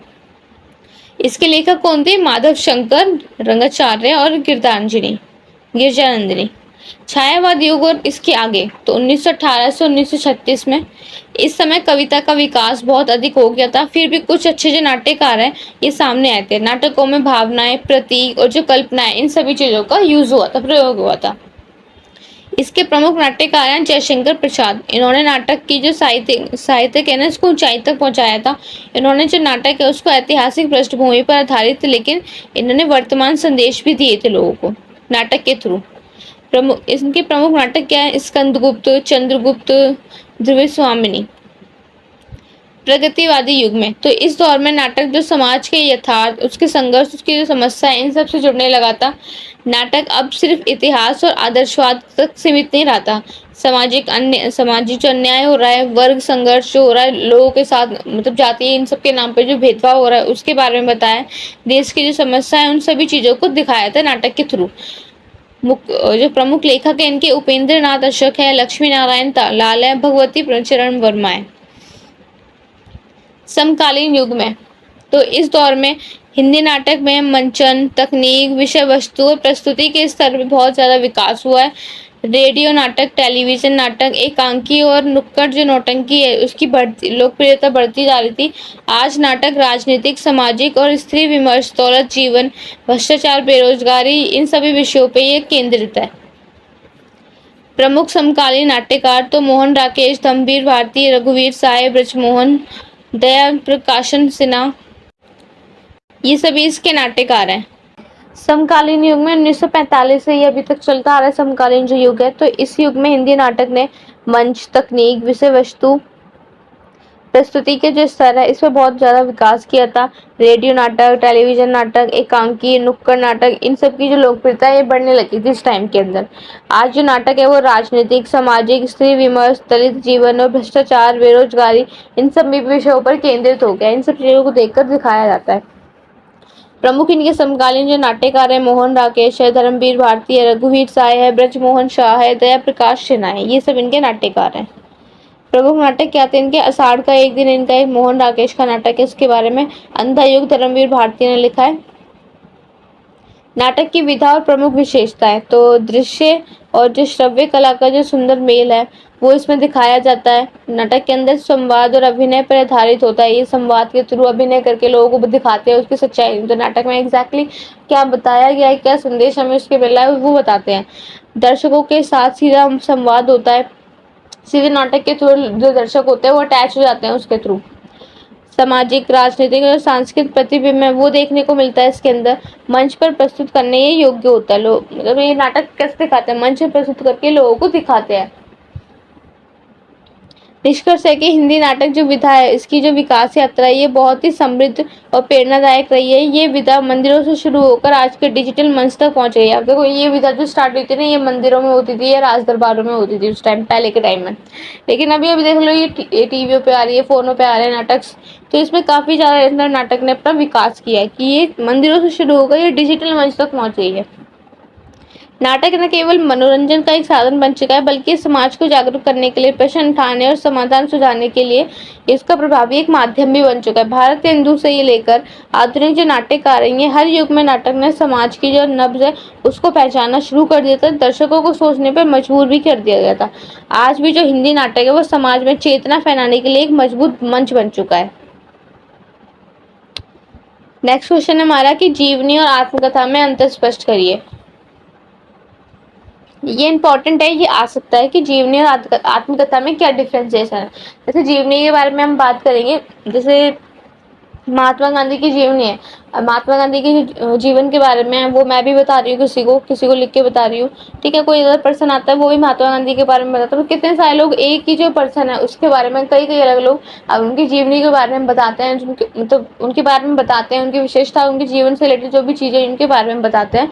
कोई अदर पर्सन किसी और पर्सन की उसके जीवन के बारे में बताता है, तो वो जीवनी होती है। लेकिन आत्मकथा इससे बिल्कुल अलग है। आत्मकथा जैसे गांधी जी नहीं, आप धर्मवीर जो भारतीय हैं वो अपने जीवन के बारे में, कोई भी उनके जीवन में जो कुछ भी हुआ है, मतलब अपने जो कथा है उनके जो जीवन से रिलेटेड, वो उन सभी चीजों के बारे में बताते हैं, वो खुद इसके बारे में बताते हैं।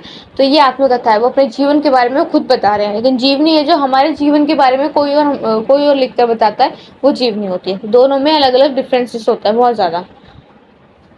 वो देख लेते हैं हम क्या है। जीवनी को बायोग्राफी बोलते हैं, लेकिन जो आत्मकथा है उसको ऑटोग्राफी बोलते हैं। हिंदी साहित्य में जीवनी और जो आत्मकथा है, दोनों ही गद्य की जो प्रमुख विधाएं हैं। इसके माध्यम से किसी भी व्यक्ति के जीवन की घटनाएं, अनुभव, उनकी उपलब्धियों, इन सब के बारे में लिखा जाता है। दोनों का उद्देश्य होता है कि किसी भी व्यक्ति के जो जीवन के जो पाठ है उसके सामने प्रस्तुत करना होता है। लेकिन जो दोनों है, इसमें कई मूलभूत अंतर होता है। मैंने आपको ये बताया कि जीवनी और जो आत्मकथा है उसमें क्या डिफरेंशिएशन है। इनकी जो शैली है, दृष्टिकोण है, इनकी जो प्रस्तुति है वो भी अलग अलग होती है। इस उत्तर में हम जानेंगे कि जीवनी और आत्मकथा में क्या अंतर है, दोनों के बीच में क्या अंतर है। जब किसी लेखक द्वारा किसी दूसरे व्यक्ति के जीवन का वर्णन किया जाता है तो वो जीवनी कहलाता है। जैसे मैंने अभी बताया था आपको, इसमें उस व्यक्ति के जीवन की प्रमुख घटनाएं, उनके संघर्ष, उनकी सफलता, उनके विचार और उनके योगदान को क्रमबद्ध रूप तरीके से, मतलब सीरियल वाइज उनके तरीके से उनकी घटना, उनकी क्या संघर्ष हुए, उनकी क्या सफलता मिली है उनको, उनके विचार, उनके योगदान, सभी को सीरियल वाइज आपको आपके सामने जो है ना प्रस्तुत किया जाता है। जीवनी लेखक अपने शोध, उनकी जानकारी के आधार पर उस व्यक्ति के जीवन को लेखबोध करके, मतलब लिखन में बताता है उस लेखक के बारे में, या तीसरे व्यक्ति में, ये थर्ड पर्सन में ये लिखी जाती है। महात्मा गांधी की जीवनी से लेखक द्वारा जो गांधी जी के जीवन पर लिखा गया है, सुभाष चंद्र बोस, तो उनके जीवन में कई लेखकों उन्होंने लिखी है, तो ये जीवनी है।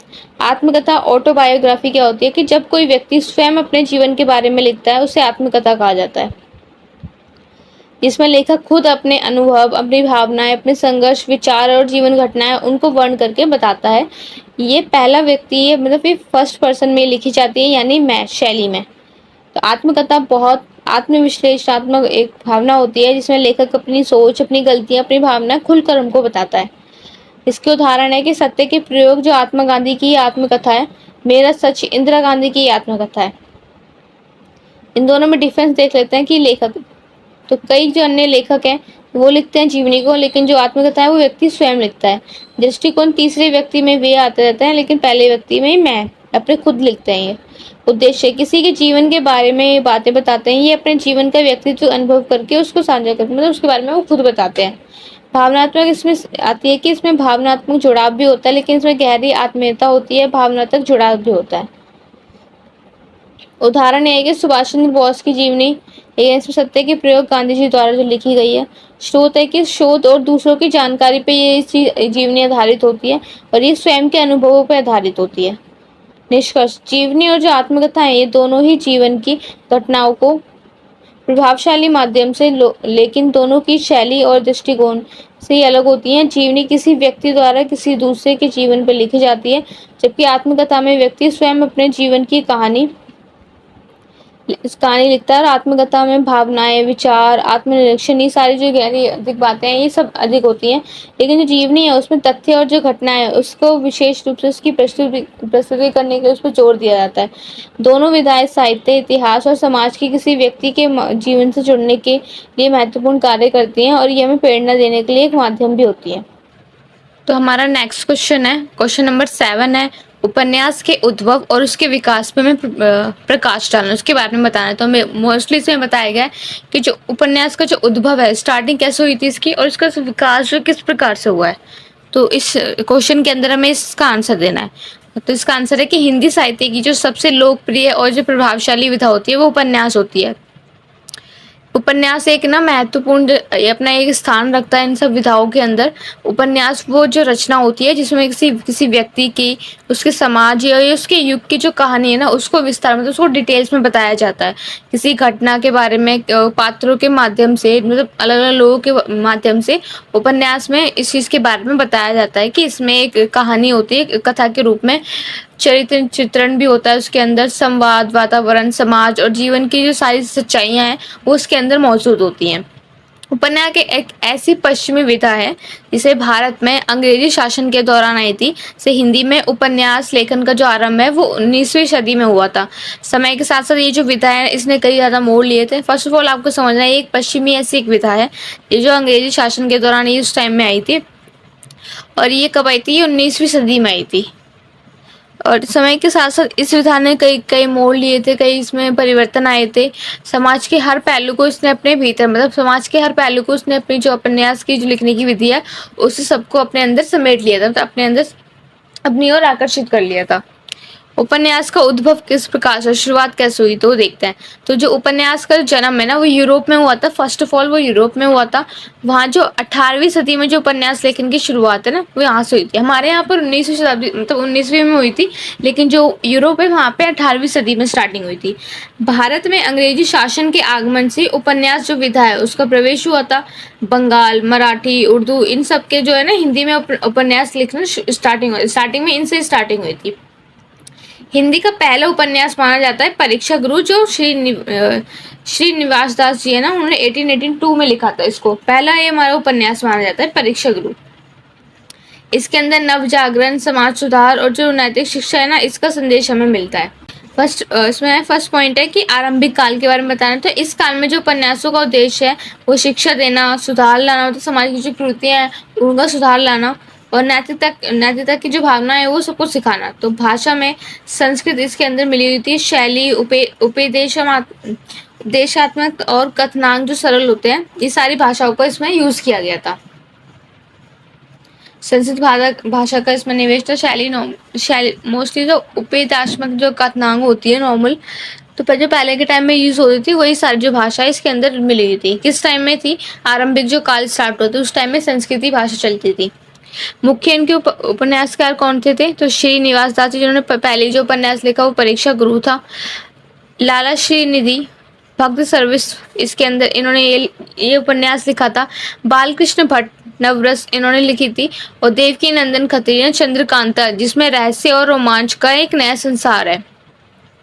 प्रेमचंद के अंदर क्या हुआ था कि जो मुंशी प्रेमचंद है ना, इनको हिंदी का उपन्यास का सम्राट कहा जाता है। आपने इनके भी काफी सारे जो उपन्यास है वो पढ़े होंगे। इन्होंने उपन्यास की समाज को एक दर्पण, नया आईना दिखाया था, मतलब इसको एक नया आईना बना दिया था उन्होंने। उनके जो उपन्यास है ना उसमें गरीबी, जातिवाद, अन्याय, ग्रामीण जीवन, नारी की स्थिति है ना, किसान शोषण, इन सभी का इन्होंने अपने उपन्यास के अंदर चित्रण किया था। इनके प्रमुख जो उपन्यास है सेवा सदन, गोदान, गबन, निर्मला और रंगभूमि, तो ये आपने पढ़े भी होंगे। गोदान तो आपने पढ़ा होगा 4th सेमेस्टर के अंदर।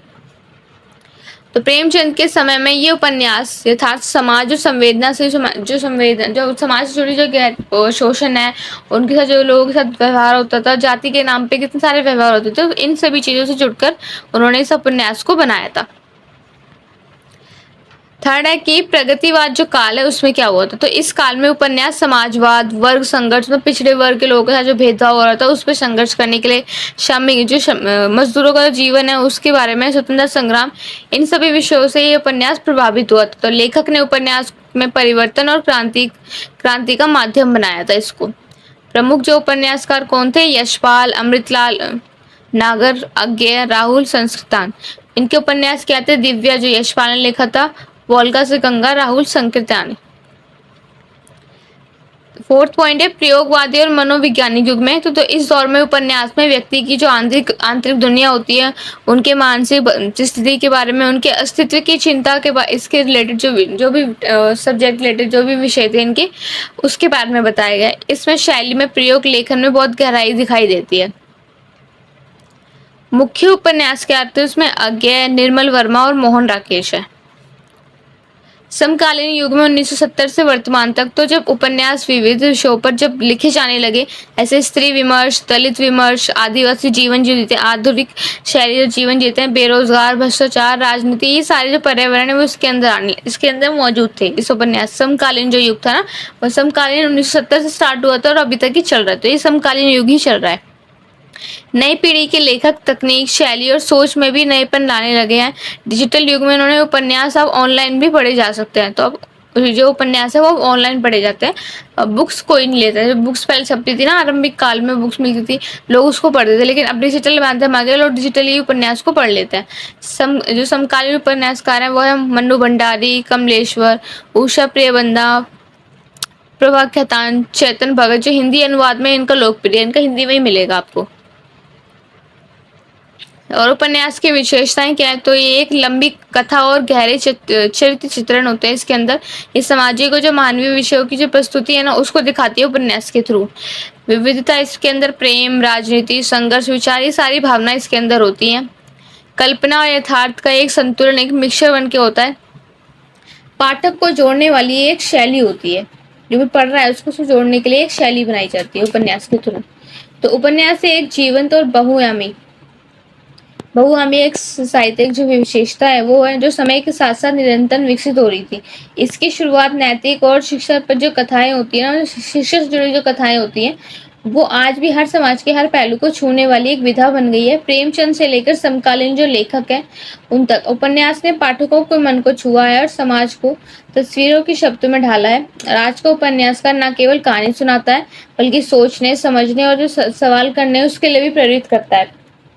यही कारण है कि उपन्यास हिंदी साहित्य की सबसे लोकप्रिय विधाओं में से एक है। सबसे लोकप्रिय विधाओं में से जो कहानी, कथा, कविता जो ये सब है ना, इन सबसे जो लोकप्रिय है वो उपन्यास ही है। नेक्स्ट क्वेश्चन है हमारा, यात्रा वृत्तांत क्या है? तो यात्रा वृत्तांत और संस्मरण के अंतर को मैं बताइए। तो हिंदी साहित्य में फर्स्ट ऑफ ऑल आपको बताना है कि यात्रा वृत्तांत किसे कहते हैं। उसके बाद इसके संस्मरण के अंतर को बताना है कि यात्रा वृत्तांत और संस्मरण के बीच में क्या अंतर है, दोनों के बीच में।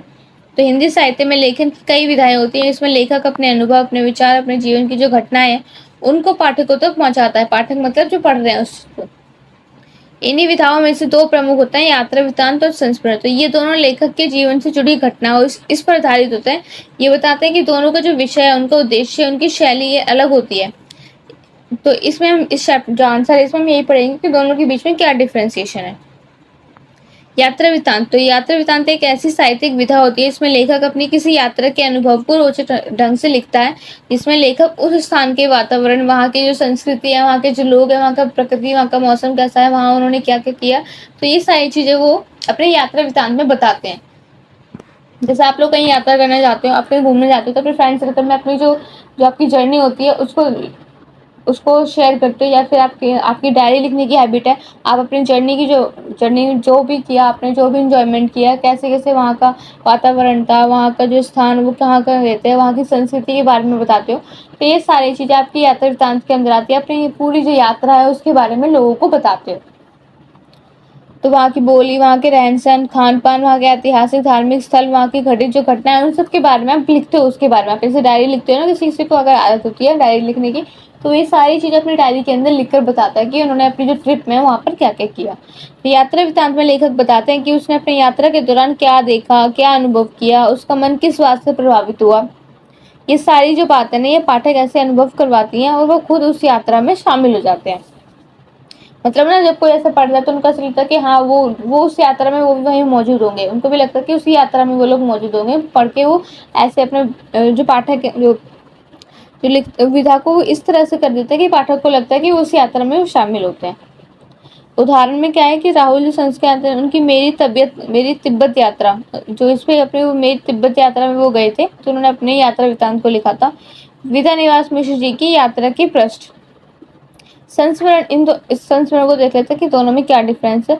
तो संस्मरण एक ऐसी गद्य विधा है जिसमें लेखक अपने जीवन की बीती हुई जो घटना है ना, किसी विशेष व्यक्ति, स्थान या समय को याद करके उसका वर्णन करते हुए उसमें लेखक की भावनाएं, स्मृतियां जुड़ी होती है। तो संस्मरण में कई यात्रा जरूरी नहीं होती, बल्कि कोई भी जीवन की कोई एक खास, देखो इसमें किसी यात्रा के बारे में बताया गया, लेकिन संस्मरण में कोई भी एक यात्रा, कोई भी एक ऐसी घटना, तो किसी घटना के बारे में बता देते हैं। कोई किसी भी चीज का उन्होंने अनुभव किया है कहीं जाकर, तो उस चीज के बारे में बताते हैं, किसी यात्रा के बारे में नहीं बताते। तो यात्रा वृत्तांत और संस्मरण में दोनों में यही फर्क होता है।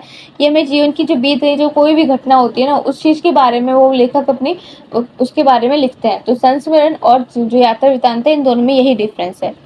आप पर्टिकुलर किसी यात्रा के बारे में बता रहे हो तो वो यात्रा वृत्तांत होती है, लेकिन आप पर्टिकुलर किसी घटना के बारे में बता रहे हो, आपके पास में कुछ भी हुआ हो, कोई भी आपका संस्मरण, किसी स्थान पे गए उस चीज के बारे में बता रहे हो, लेकिन इसमें ऐसा नहीं होता है। यात्रा वृत्तांत में आप सिर्फ यात्रा का ही बताते हो, ठीक है। तो संस्मरण में कोई यात्रा, इसमें संस्मरण में कोई भी यात्रा जरूरी नहीं होती है, बल्कि जीवन की जो खास घटना है, व्यक्ति अनुभव संस्मरण इसका विषय हो सकता है, लेकिन ये लेखन आत्मीय, भावुक और व्यक्तिगत भी होती है। इसमें से हरिवंश राय ने क्या भूलूं क्या याद करूं ये लिखी थी, हरिवंश राय बच्चन जी ने। और महादेवी वर्मा की पूर्ण संस्मरण, जिसमें इन लोगों ने बताया ये संस्मरण है, ये यात्रा वृत्तांत नहीं है। यात्रा वृत्तांत संस्मरण में अंतर, तो यात्रा वृत्तांत में यात्रा करने के दौरान की जो घटनाएं, उनके स्थान अनुभव होते हैं। तो संस्मरण में किसी अतीत की याद, व्यक्ति या घटना का भावनात्मक चित्रण होता है। उद्देश्य क्या होता है कि यात्रा वृत्तांत का उद्देश्य होता है कि यात्रा की जानकारी, अनुभव, ये सब इसके बारे में बताना लोगों को। संस्मरण का उद्देश्य होता है कि बीते उनके पल को याद करके पाठकों से भावनात्मक जुड़ाव है वो बनाना। समय का आधार, तो यात्रा वृत्तांत वर्तमान अनुभव पर आधारित होता है, जैसे यात्रा करते समय लिखना। संस्मरण में अतीत की जो स्मृतियां हैं वो उसके आधार पर होता है, वो हमें याद आने लगती है भावनात्मक तरीके से, इससे हम जुड़ जाते हैं। शैली, तो यात्रा वृत्तांत में जो वर्णनात्मक जो शैली होती है, मतलब आप लोग जो जगह जगह देखते हो तो उस चीज की उस अकॉर्डिंग ही अपने इसमें यूज करते हो। लेकिन जो संस्मरण है इसमें आत्मा से जुड़ी हुई जो चीजें हैं, भावुकता दिखती है इनके, और विश्लेषणात्मक जो शैली है वो दिखाई देती है संस्मरण में। मुख्य तत्व है कि यात्रा वृत्तांत में स्थान, दृश्य, लोग, ये सब सारी अनुभव करने वाली चीजें लिखते हैं, लेकिन संस्मरण में भावनाएं होती हैं, यादें होती हैं, व्यक्तित्व होता है, क्योंकि वो आप अपने अतीत के बारे में लिख रहे हो। निष्कर्ष, तो यात्रा वृत्तांत और संस्मरण दोनों ही गद्य लेखन की एक महत्वपूर्ण विधाएं हैं, जो दोनों लेखक अपने जीवन के अनुभव को साझा करते हुए, लेकिन उनके जो दृष्टिकोण और उद्देश्य हैं वो अलग होते हैं। जहां यात्रा वृत्तांत और पाठक को किसी स्थान की यात्रा पर ले जाता है, वहीं संस्मरण जो लेखक है ना वो स्मृतियों की दुनिया से उनको परिचित कराता है। इन दोनों विधाओं में साहित्य में एक विशेष स्थान दिया गया है, क्योंकि ये पाठक की जो लेखक की जो निजी दुनिया है ना उससे जोड़कर भी रखता है और दुनिया को नए दृष्टिकोण देखने का अवसर भी देता है। क्वेश्चन नंबर 9 है, पुनर्जागरण के साथ नवजागरण जैसे शब्द क्यों आया, विस्तार से लिखिए। तो इतिहास के कुछ ऐसे मोड़ भी आए हैं जो समाज, संस्कृति और सोच को पूरी तरह से बदल देते हैं। जैसे पुनर्जागरण, तो पुनर्जागरण जो यूरोप में स्टार्ट हुआ था उसके प्रभाव से पता चलता है कि एक नया बदलाव आया। जैसे कि जिसे नवजागरण कहा गया, ये जानना होता है, जरूरी होता है कि सबसे पहले ही पुनर्जागरण जैसा शब्द था, लेकिन फिर नवजागरण जैसा नया शब्द क्यों आया। तो इसके पीछे सामाजिक, ऐतिहासिक और जो सांस्कृतिक कारण है वो छुपे हुए हैं, उसको भी हम आगे देखेंगे।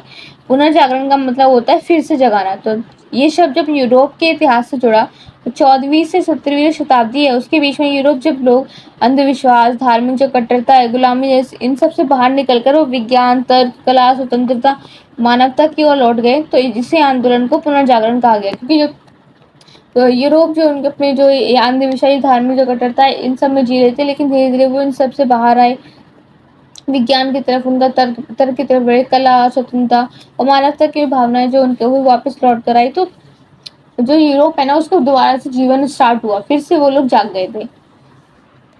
तो ये मानव की सोच, उनके दृष्टिकोण में एक क्रांतिकारी परिवर्तन लेकर आया है कि ये जो सारी जो ये धार्मिक जो सामाजिक जो प्रवृत्तियां, इनसे बाहर आकर लोगों ने अपने तर्क दिए, अपनी कला, अपनी स्वतंत्रता और विज्ञान को मौका दिया। तो ये पुनर्जागरण की भावना है इसके अंदर। भारत में पुनर्जागरण क्यों कहा गया? जब 19वीं शताब्दी में भारत में भी जागरूकता, शिक्षा, समाज सुधार और जो आधुनिक सोच है उसका विकास स्टार्ट हुआ था, उस टाइम में नव जागरण इसलिए कहा गया था क्योंकि जो नव है उसका मतलब होता है नया, जागरण मतलब जागना। तो जागरण यानी जगाने से ये मिलकर इससे बना है, तो इसका मतलब ये है कि पुनर्जागरण की तरह ही था, लेकिन उसका एक नया रूप आ गया था। पुनर्जागरण शब्द तो पहले से ही था, लेकिन जो भारत की जो स्थितियां हैं वो यूरोप से बहुत अलग थी। इसलिए भारतीय संदर्भ में ये एक नई सोच, एक नई जागरूकता और एक नए जो आंदोलन है उसकी शुरुआत की गई थी, इसलिए इसे नव जागरण कहा गया। मतलब दो नई नई चीजें, नए परिवर्तन आए, नई सोच आई, तो नव जागरण और पुनर्जागरण तो हुआ, तो उनको पहले से कर देते, लेकिन उसमें जो नई नई चीजें आई उस चीज में भी काफी अंतर आए थे। तो नव जागरण के कारण क्या थे, उनकी विशेषताएं। तो अंग्रेजी शासन है और पश्चिमी जो शिक्षा का प्रभाव है। तो अंग्रेजों के आगमन के साथ भारत में जो अंग्रेजी शिक्षा है और आधुनिक जो सोच है वो फैल गई थी। उनके आने से हमें ये पता चल गया था कि इंग्लिश जो हमारी हिंदी के साथ साथ हमारी जो इंग्लिश लैंग्वेज है वो भी कितनी इंपॉर्टेंट हो गई है। आज के आप देखोगे आपकी हिंदी और इंग्लिश दोनों, मतलब इंग्लिश को भी ज़्यादा मान्यता मिल जाती है। आप कहीं भी जॉब जाते हो, इंटरनेशनल कहीं जॉब करते हो या किसी मल्टीनेशनल कंपनी में जॉब करते हो, तो वहाँ पर आपको बोलते हैं कि नेसेसरी है कि आपको इंग्लिश आनी चाहिए। आप जो इंटरनेशनल जो क्लाइंट्स होते हैं, हमारे जो इंटरनेशनल जो वर्किंग एरिया है, हम उसमें तभी हम कोऑर्डिनेट कर सकते हैं जब आपको इंग्लिश लैंग्वेज आती हो। तो वो एक ही चीज़ होगी ना कि आपको नई चीज़ सीखने को मिल रही है कि इनके शासनकाल के वजह से ही आपको नई चीज़ सीखने को, आपको अपने हक के लिए लड़ना, अपनी स्वतंत्रता के लिए लड़ना, तो ये सारी चीज़ें आपको सीखने को मिले। तो ये आपका नवजागरण ही हुआ एक। राजा राम मोहन राय, ईश्वर चंद्र विद्यासागर ऐसे जो समाज जो सुधारक है, इन्होंने शिक्षा, नारी और जो अधिकार, विधवा विवाह, अंधविश्वास के खिलाफ इन्होंने आवाज उठाई थी। समाज सुधार आंदोलन में क्या हुआ था, तो इसने कैसे भूमिका निभाई है? तो सती प्रथा, बाल विवाह। सती प्रथा क्या होती है ये आप लोग मुझे कमेंट बॉक्स में बताइए। मैंने जब उसकी वीडियोस बनाई थी चैप्टर वाइज की, तो उसमें आपको सती प्रथा के बारे में बताया था। बाल विवाह से तो आप समझ ही गए होंगे कि बचपन में ही उनकी शादी करा दी जाती है। और पर्दा प्रथा, जात पात जैसे जो बुरे जो रीति रिवाज है ना, इनके खिलाफ आवाज उठाई गई थी और लोगों में अपने समाज और देश के लिए चेतना भी जाग गई थी। तो ये सारी चेंजेस हुए थे नव जागरण की, तो ये विशेषता है। राष्ट्रवाद के उदय में नवजागरण ने क्या भूमिका निभाई थी? तो नवजागरण ने लोगों में स्वतंत्रता की जो भावना है ना उसको जगाया था। भारत को एक राष्ट्र के रूप में देखने की जो सोच है उसको भी पैदा किया था। आपने देखा होगा आज़ादी के टाइम जो पूरा भारत है वो एक साथ हो गया था अंग्रेजों से लड़ाई करने के लिए। तो इस चीज नवजागरण से ये चीज़ भी अच्छी हुई थी कि जो भारत की जो एकता है वो एक, जो जिसे हम किसी अपने देश को बताने के लिए एकजुट होकर उन जो दुश्मन है उनसे लड़ रहे हैं, तो ये हमारे जो राष्ट्रीय रूप है इसको देखने की भी एक नई सोच है ना वो पैदा हो गई थी। राष्ट्रवाद में भी इसका उदय हुआ था। नवजागरण ने अहम भूमिका निभाई थी राष्ट्रवाद के अंदर। साहित्य और जो पत्रकारिता का जो विकास है, तो हिंदी और अन्य भारतीय जो भाषाएं इसके अंदर जागरूकता लाने वाले जो साहित्य हैं वो लिखे गए थे। पत्र और पत्रिकाओं ने लोगों को शिक्षित और संगठित किया था। अब साहित्य में भी कितने सारे चेंजेस आए थे। जो हिंदी और जो अन्य भारतीय भाषा है उनके अंदर मतलब ये सारे साहित्य में लिखने चाहिए, इस चीज़ की हमें जागरूकता मिली थी लेखकों को। और जो पत्र पत्रिकाएं इन्होंने लोगों को शिक्षित किया था, इन्होंने संगठित किया था, लोगों को बताया था कि जो हमारी स्वतंत्रता है वो हमारे, जैसे हम कोई भी काम करते हैं, अगर कोई हम एक ग्रुप बना के कोई काम करते हैं तो वो ईजिली हो जाता है। अगर कोई अकेले जाते हैं तो जैसे हम युद्ध लड़ रहे हैं, अब जैसे भारत का युद्ध होता है तो हम जो हमारी जो भारत की सेना है वो एकजुट होकर हम सबसे लड़ेगी, या हम सब मिलकर अपने देश के लिए लड़ेंगे, तो हम डेफिनेटली जाएंगे। लेकिन कोई सिंगल पर्सन अगर हमारे देश के लिए कुछ करता है तो वो हार जाएगा, क्योंकि वो सिंगल में जाके लड़ रहा है, वो अकेले जाके कुछ नहीं होता। जब आप किसी एकता में आकर एकजुट होकर कोई कार्य करते हो तो वो कार्य इजिली जल्दी होता है और उसमें आप सफल भी होते हो। पुनर्जागरण नवजागरण में अंतर क्या है, तो एक टेबल के थ्रू हम लोग समझते हैं, तो आप देख लीजिए। 14वीं से 17वीं शताब्दी तक का ये पुनर्जागरण जो यूरोप में स्टार्ट हुआ था, और नवजागरण जो भारत में स्टार्ट हुआ जो 19वीं और 20वीं शताब्दी में। स्थान इसका यूरोप था और इसका भारत था। इनका उद्देश्य था कि कला, विज्ञान और स्वतंत्रता की सोच है ना इसको बढ़ावा दिया जाए। इनका उद्देश्य था कि सामाजिक सुधार है, स्वतंत्रता है और इन सब की जागरूकता है, इसको फैलाया जाए। प्रेरणा क्या मिली थी कि प्राचीन जो ग्रीक है, रोमन ज्ञान मिला था, पश्चिमी शिक्षा, धार्मिक सुधार और राष्ट्रवाद की जो भावना है, ये सारे इन सब समय ये सारे प्रेरणा स्रोत है। प्रमुख क्षेत्र क्या थे? चित्रकला, विज्ञान, दर्शन, ये सारे इसके प्रमुख क्षेत्र थे। और भारत के अंदर नवजागरण में समाज सुधार हुआ था, शिक्षा, साहित्य, धर्म, इन सब की भावनाओं को देखने को मिलती है। प्रमुख क्षेत्र थे इसके। निष्कर्ष: पुनर्जागरण और नवजागरण दोनों ही इतिहास में बड़े बदलाव के प्रतीक लाते हैं, लेकिन भारत में ये आंदोलन ये हुआ था कि यूरोप से प्रेरित होने के बावजूद नया और कुछ अलग था, इसलिए उसे नवजागरण कहा गया। ये भारत की समस्याएं, उनके सुधार और दिशा के लिए बहुत अच्छा परिणाम साबित हुआ था। ये भारत को अपनी जैसे ये भारत को यूरोप से, आपको पता ही होगा कि जो पुनर्जागरण है, मतलब उनको फिर से जगाया गया, उनकी सोच से रिलेटेड उनको जगाया गया, तो पुनर्जागरण हुआ। नवजागरण जो भारत में आया था, जो हमें कुछ कुछ नई नई चीजें हैं वो सीखने को मिली थी, तो वो नवजागरण हुआ। तो दोनों में ही काफी अंतर है। मैंने टेबल के थ्रू भी आप लोगों को समझा दिया है, तो समझ लेना। अगर इस टाइप का क्वेश्चन आ जाता है, चांसेस है आने के, अगर आता है तो डेफिनेटली अगर आप पढ़ लोगे तो अच्छे से कर लोगे। ये भारत की सभी समस्याओं को, भारत की जितनी सारी समस्याएं हैं उन सबको सुलझाया था, अपने जो उसके सुधार हैं, सामाजिक जो सुधार हैं उसको ठीक किया था, और एक नई दिशा का इन्होंने परिणाम भी दिया था। नवजागरण ने जो भारतीय समाज है उसको अंधकार से निकालकर ज्ञान और समानता जैसी जो भावना है और स्वतंत्रता की जो दिशा है उसमें इसको आगे बढ़ाया था। यही कारण है कि इतिहास में नवजागरण एक विशेष शब्द बन गया था, जो भारत के सामाजिक और जो सांस्कृतिक पुनर्निर्माण का ये प्रतीक भी बना था, नवजागरण। ओके, हमारा नेक्स्ट क्वेश्चन है, लोक मंगल की साधना व्यवस्था का निरूपण कीजिए। तो समाज में सुधार, जो प्रगति लाने के लिए जो प्रक्रिया है, वो जो साधन अपनाए जाते हैं, उन्हें लोक मंगल की साधन व्यवस्था कहते हैं।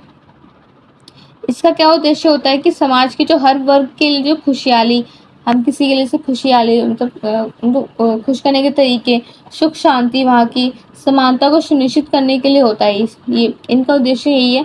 लोक मंगल की जो साधन व्यवस्था है उसमें समाज में जो व्यापक जो कुरीतियाँ हैं, वहाँ के जो भेदभाव हैं, इनका ये उद्देश्य था कि इस चीज़ को समाप्त करना है। लोगों के अंदर शांति की जो भावना है, समानता की जो भावना है, वो लेकर आनी है।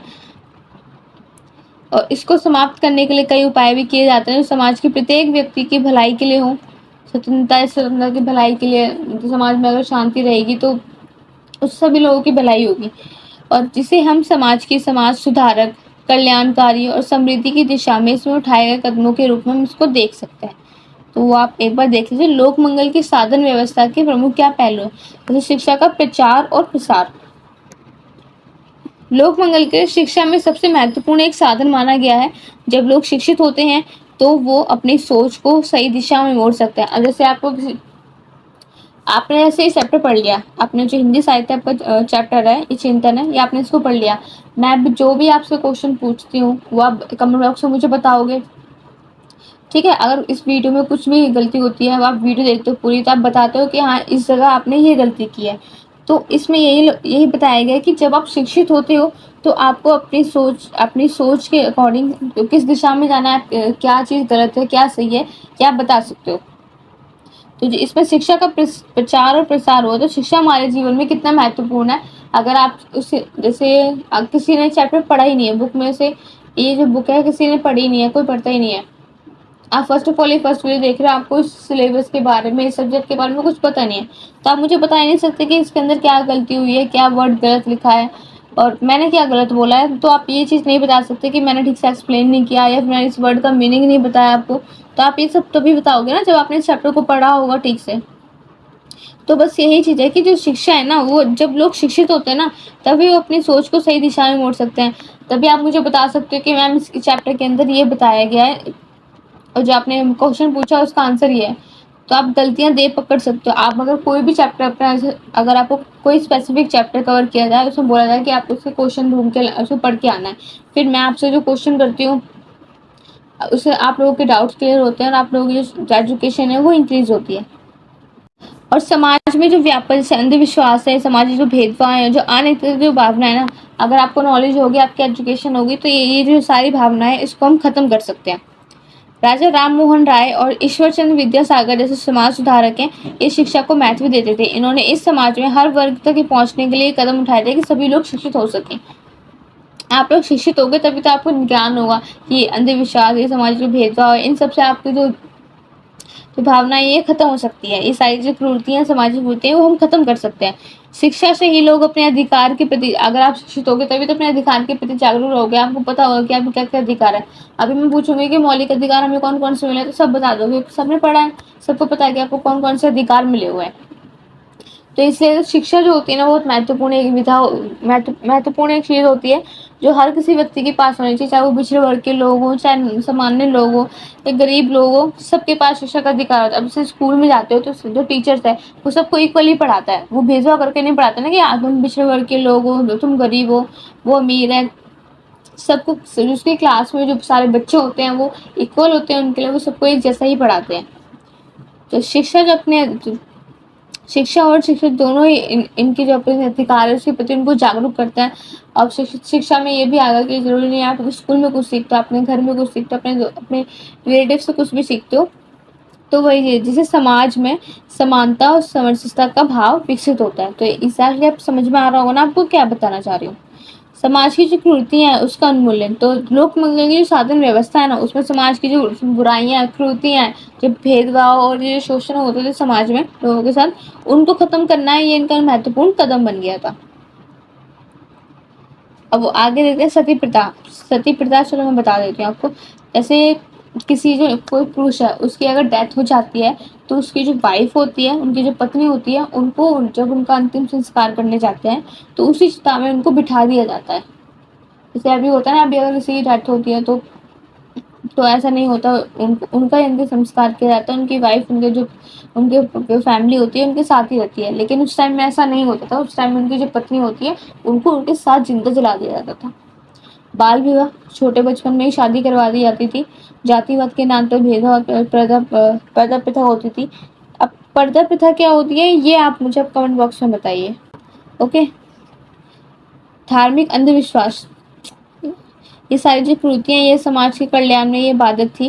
राजा राममोहन राय ने सती प्रथा के खिलाफ आवाज उठाई थी, जबकि जो महात्मा गांधी है ना, उन्होंने अपारदर्शिता जो उन्मूलन के लिए इन सब, तो काफी उन्होंने सती प्रथा के लिए उन्होंने भी आवाज उठाई थी।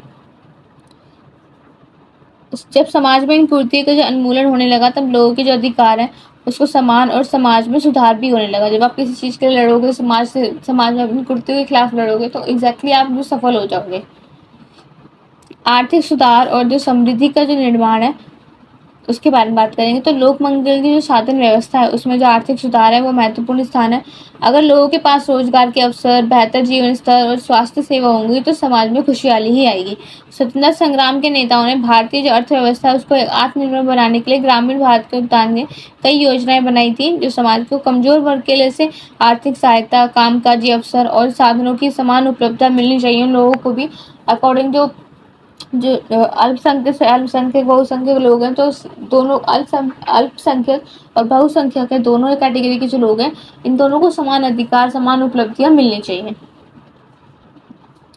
सारे जो संसाधन है, जो पिछड़े वर्ग के लोग हैं, जो आर्थिक रूप से सीख नहीं है, उनको भी अधिकार मिलने चाहिए। नारी अधिकार और समानता में क्या भूमिका है? तो नारी अधिकार, समाज में जो महिलाओं की जो बराबरी का दर्जा है वो देना भी लोक मंगल के साधन व्यवस्था का एक हिस्सा बन गया था। नारी को अपने जो समाज है उसमें सम्मान मिलना चाहिए ताकि वो अपने अधिकारों का सही उपयोग कर सके। ईश्वर चंद्र महासागर ने विधवा विवाह के खिलाफ संघर्ष किया था, जबकि महात्मा गांधी और जयप्रकाश नारायण ने महिलाओं की स्थिति को सुधारने के लिए कई कदम उठाए थे। तो विधवा विवाह जैसे जो किसी उस सती प्रथा के बाद विधवा विवाह जो प्रथा थी ये आ गई कि जब किसी उनके जो हस्बैंड होते हैं, पुरुष होते हैं, उनकी अगर मृत्यु हो जाती है तो वो दूसरा विवाह नहीं कर सकती है। उन्हें ऐसे ही विधवा किसी आश्रम में अगर विधवा हो जाती है तो किसी आश्रम में भेज दिया जाता है, वहां जाके वो रहती थी सारी विधवाओं के साथ। वो अपनी फैमिलीज के साथ भी नहीं रह सकती थी क्योंकि वो विधवा थी।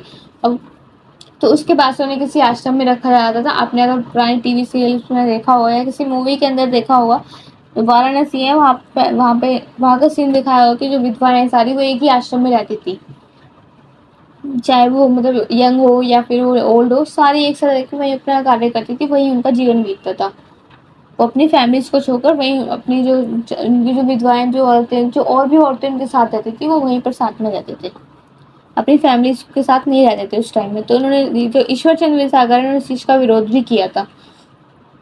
महिलाओं को शिक्षा, रोजगार, स्वतंत्रता के समान अवसर है उसको देने में उसको समाज में समानता और सद्भाव का जो वातावरण है वो इससे बनेगा। तो काफ़ी सारी चीज़ें इन लोगों ने संघर्ष किए थे महिलाओं की सुरक्षा, महिलाओं की समानताओं के लिए।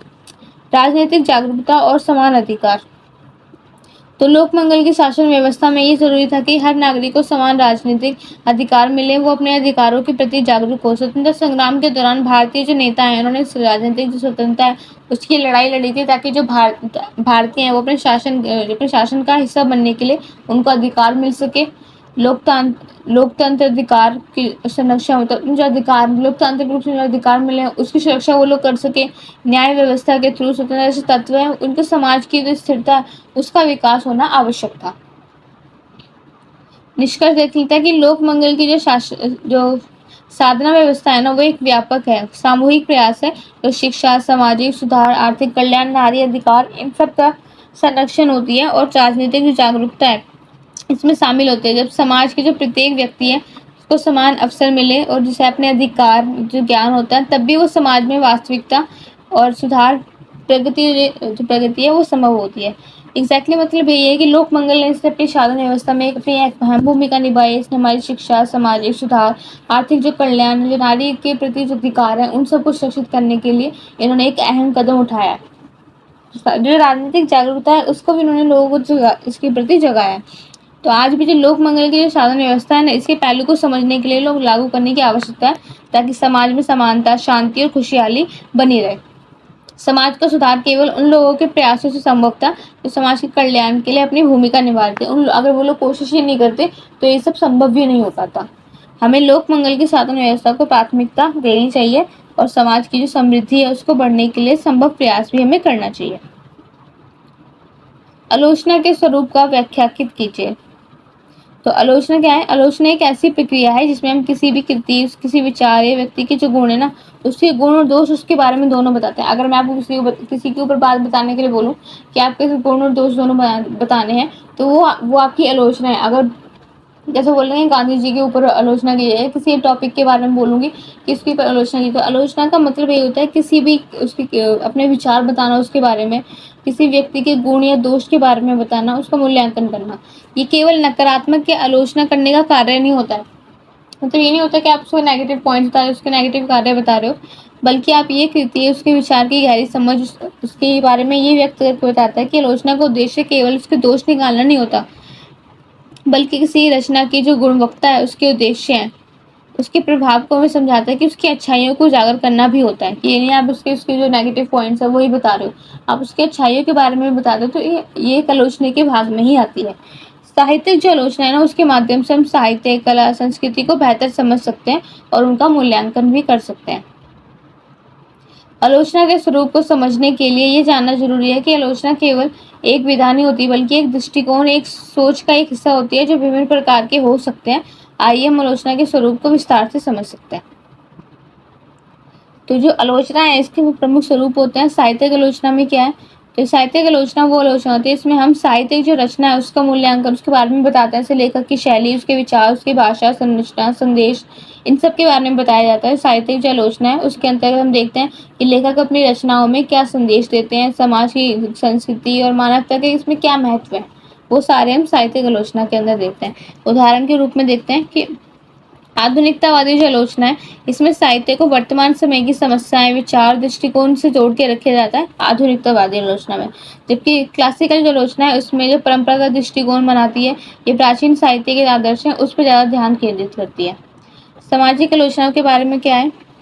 सामाजिक जो आलोचना है ये समाज की संरचना, उसमें व्यापक जो असमानता, भेदभाव और अन्य सामाजिक जो कुरीतियां ये इस पर आधारित होती है। इसका उद्देश्य है कि समाज में सुधार और इन असमानताओं को उजागर कैसे करना है। सामाजिक आलोचना के अंदर साहित्यकार, आलोचक ये बात की मतलब इस बात की हमें जानकारी देते हैं कि साहित्य समाज की जो समस्या है उसको कैसे उजागर कर रहा है और किस प्रकार सुधारने के लिए हम उसको प्रेरित कर सकते हैं।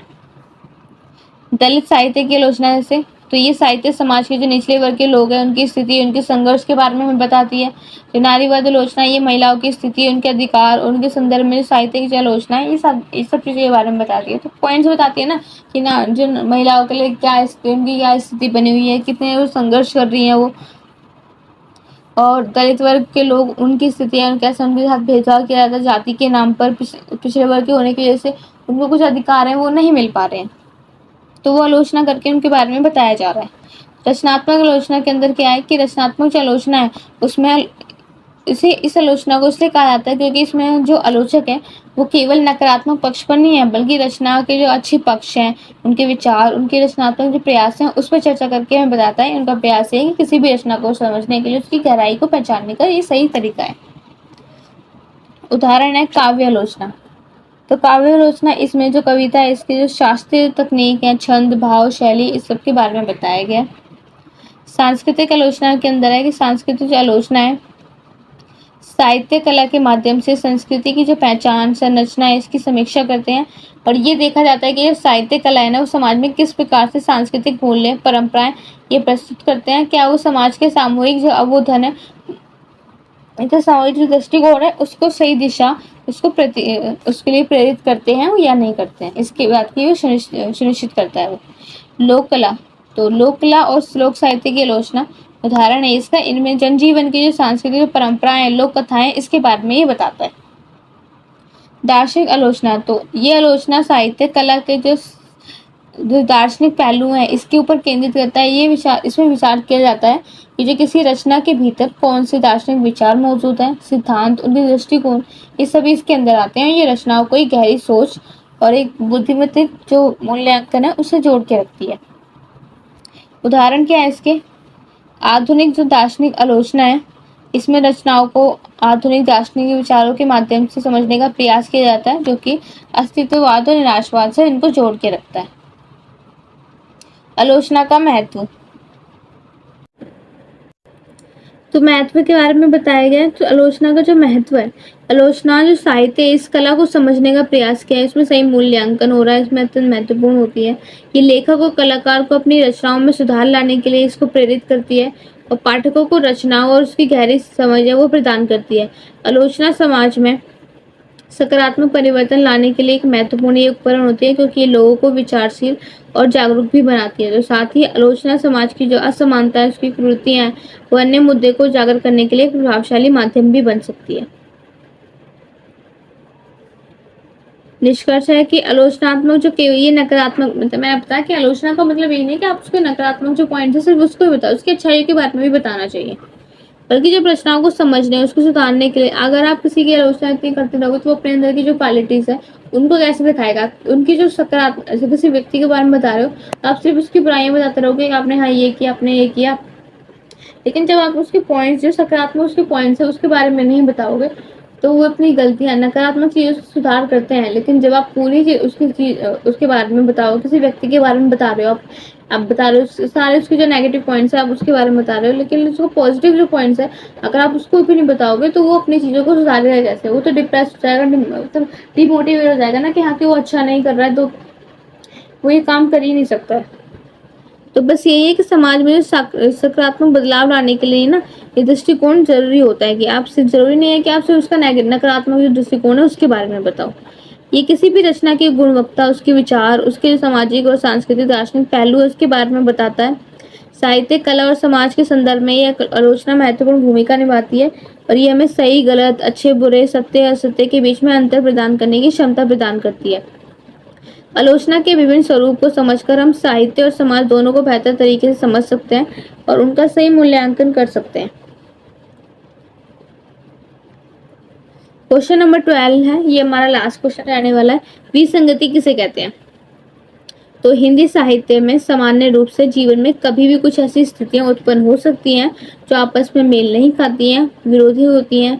तो इन विरोधों को जो हम विसंगति कहते हैं, ये एक ऐसी स्थिति है जहाँ पर किसी भी बात के बारे में, किसी भी विचार में हमें जो आपसी जो विरोध होता है उसकी संगति, आपसी जो विरोध होता है, विरोधी असंगति होती है ना, उसमें जैसे विसंगति का मतलब क्या होता है? विसंगति का मतलब होता है कि किसी भी कथन या विचार या किसी भी स्थिति में ना दोषपूर्ण दोष मतलब उसमें कमियां निकाल के अनुकूलता का जो भाव है वो होने लगता है। विसंगति का स्वरूप कई तरीके से हो सकता है, जैसे किसी विचार के अंदर या कार्यों के अंदर या किसी रीति में आप विरोध करते हो, उसके बारे में गलतियां निकालते रहते हो। तो इस विषय को ठीक से समझने के लिए हम इस पढ़ेंगे कि इस विसंगति के क्या पहलू है, क्या क्या प्रभाव है। फर्स्ट ऑफ ऑल देखेंगे विसंगति का अर्थ और उदाहरण। तो विसंगति का नॉर्मल वे में अंतर समझोगे तो असंगति, संगति का मतलब है ना, आप किसी पेरेंट्स बोलते हैं कि तू उसकी संगत में रहता है तो बिगड़ गया, तो संगति का असर आ गया तुझे उसकी।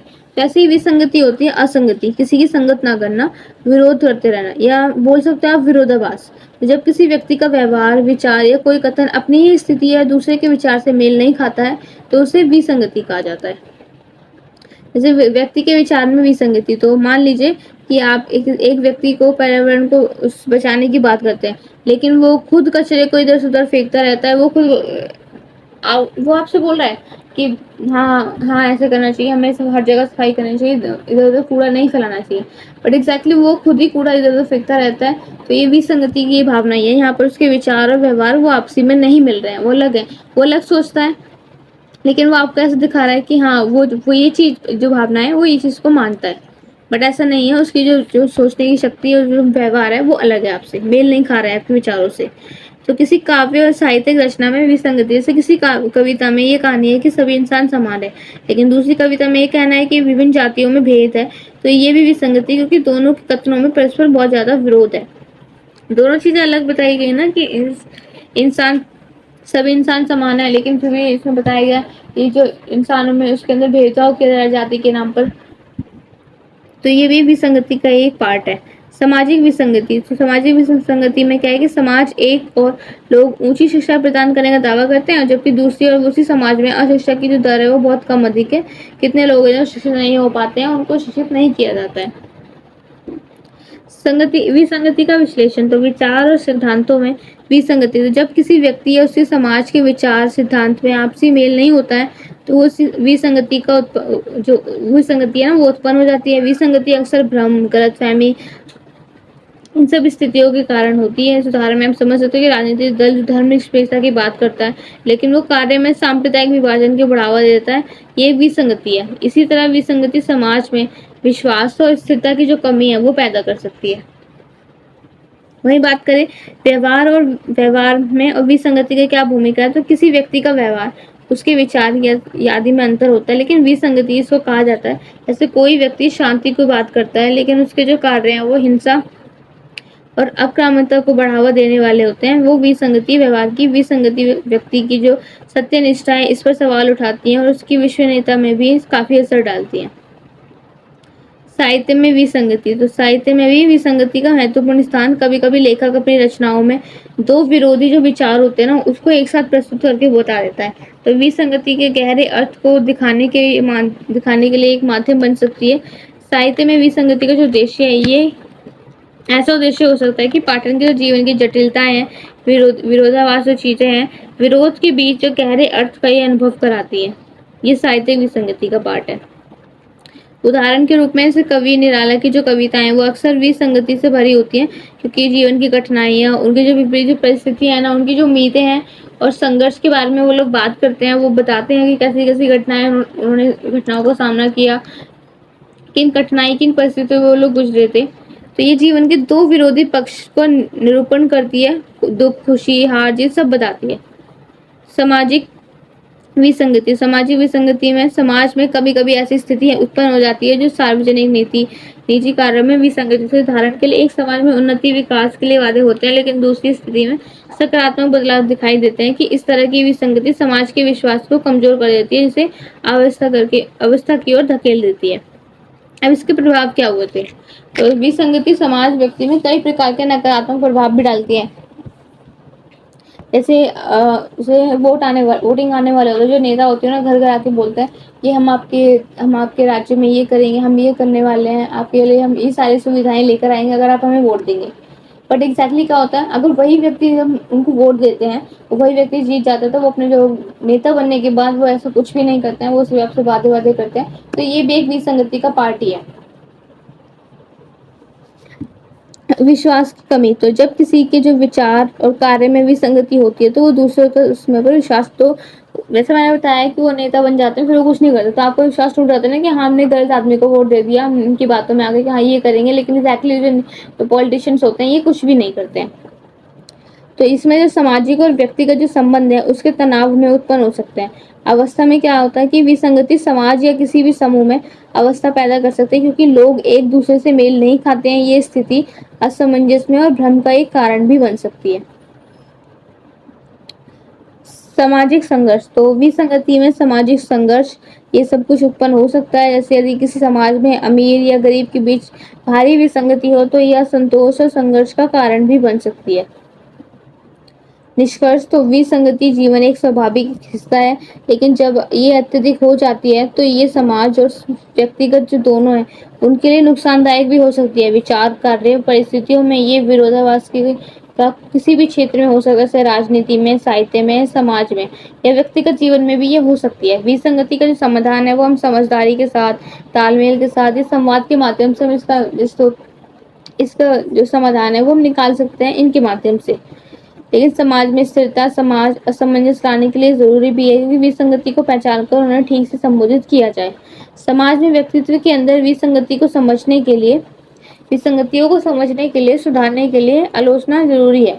आलोचना की जो भावना है वो उसकी बहुत ज्यादा आवश्यकता है। उसके आपको सकारात्मक पॉइंट के नकारात्मक पॉइंट पता होंगे, तभी तो आप उनके बारे में अपनी राय दे पाओगे, ताकि हम जीवन के विद्रोहाभास में सही तरीके से निपट सके और इनको बेहतर सामंजस्यपूर्ण की ओर अग्रसर कर सके। ओके, तो हमारा ये इम्पोर्टेंट क्वेश्चन मैंने आपको सारे कवर करवा दिए हैं। किसी का कोई डाउट होता है या अगर कोई क्वेरीज हैं तो वो आप कमेंट बॉक्स में मुझे बता सकते हैं। और आपका नेक्स्ट फेवर मतलब आपका नेक्स्ट वीडियो किस टॉपिक पे बनानी है, किस सब्जेक्ट पे बनानी है, अगर किसी का अदर सब्जेक्ट का एग्जाम है तो वो अभी आप मुझे कमेंट बॉक्स में बता दीजिए, नेक्स्ट वीडियो हम उसके ऊपर बना देंगे।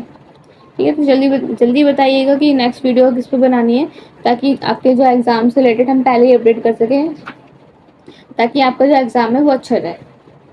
ओके, अब मिलते हैं हमारी नेक्स्ट वीडियो में। मुझे कमेंट करके बता दीजिए कि आपका दूसरे सब्जेक्ट किसी अदर सब्जेक्ट का भी एग्जाम है तो वो मुझे बता दीजिएगा।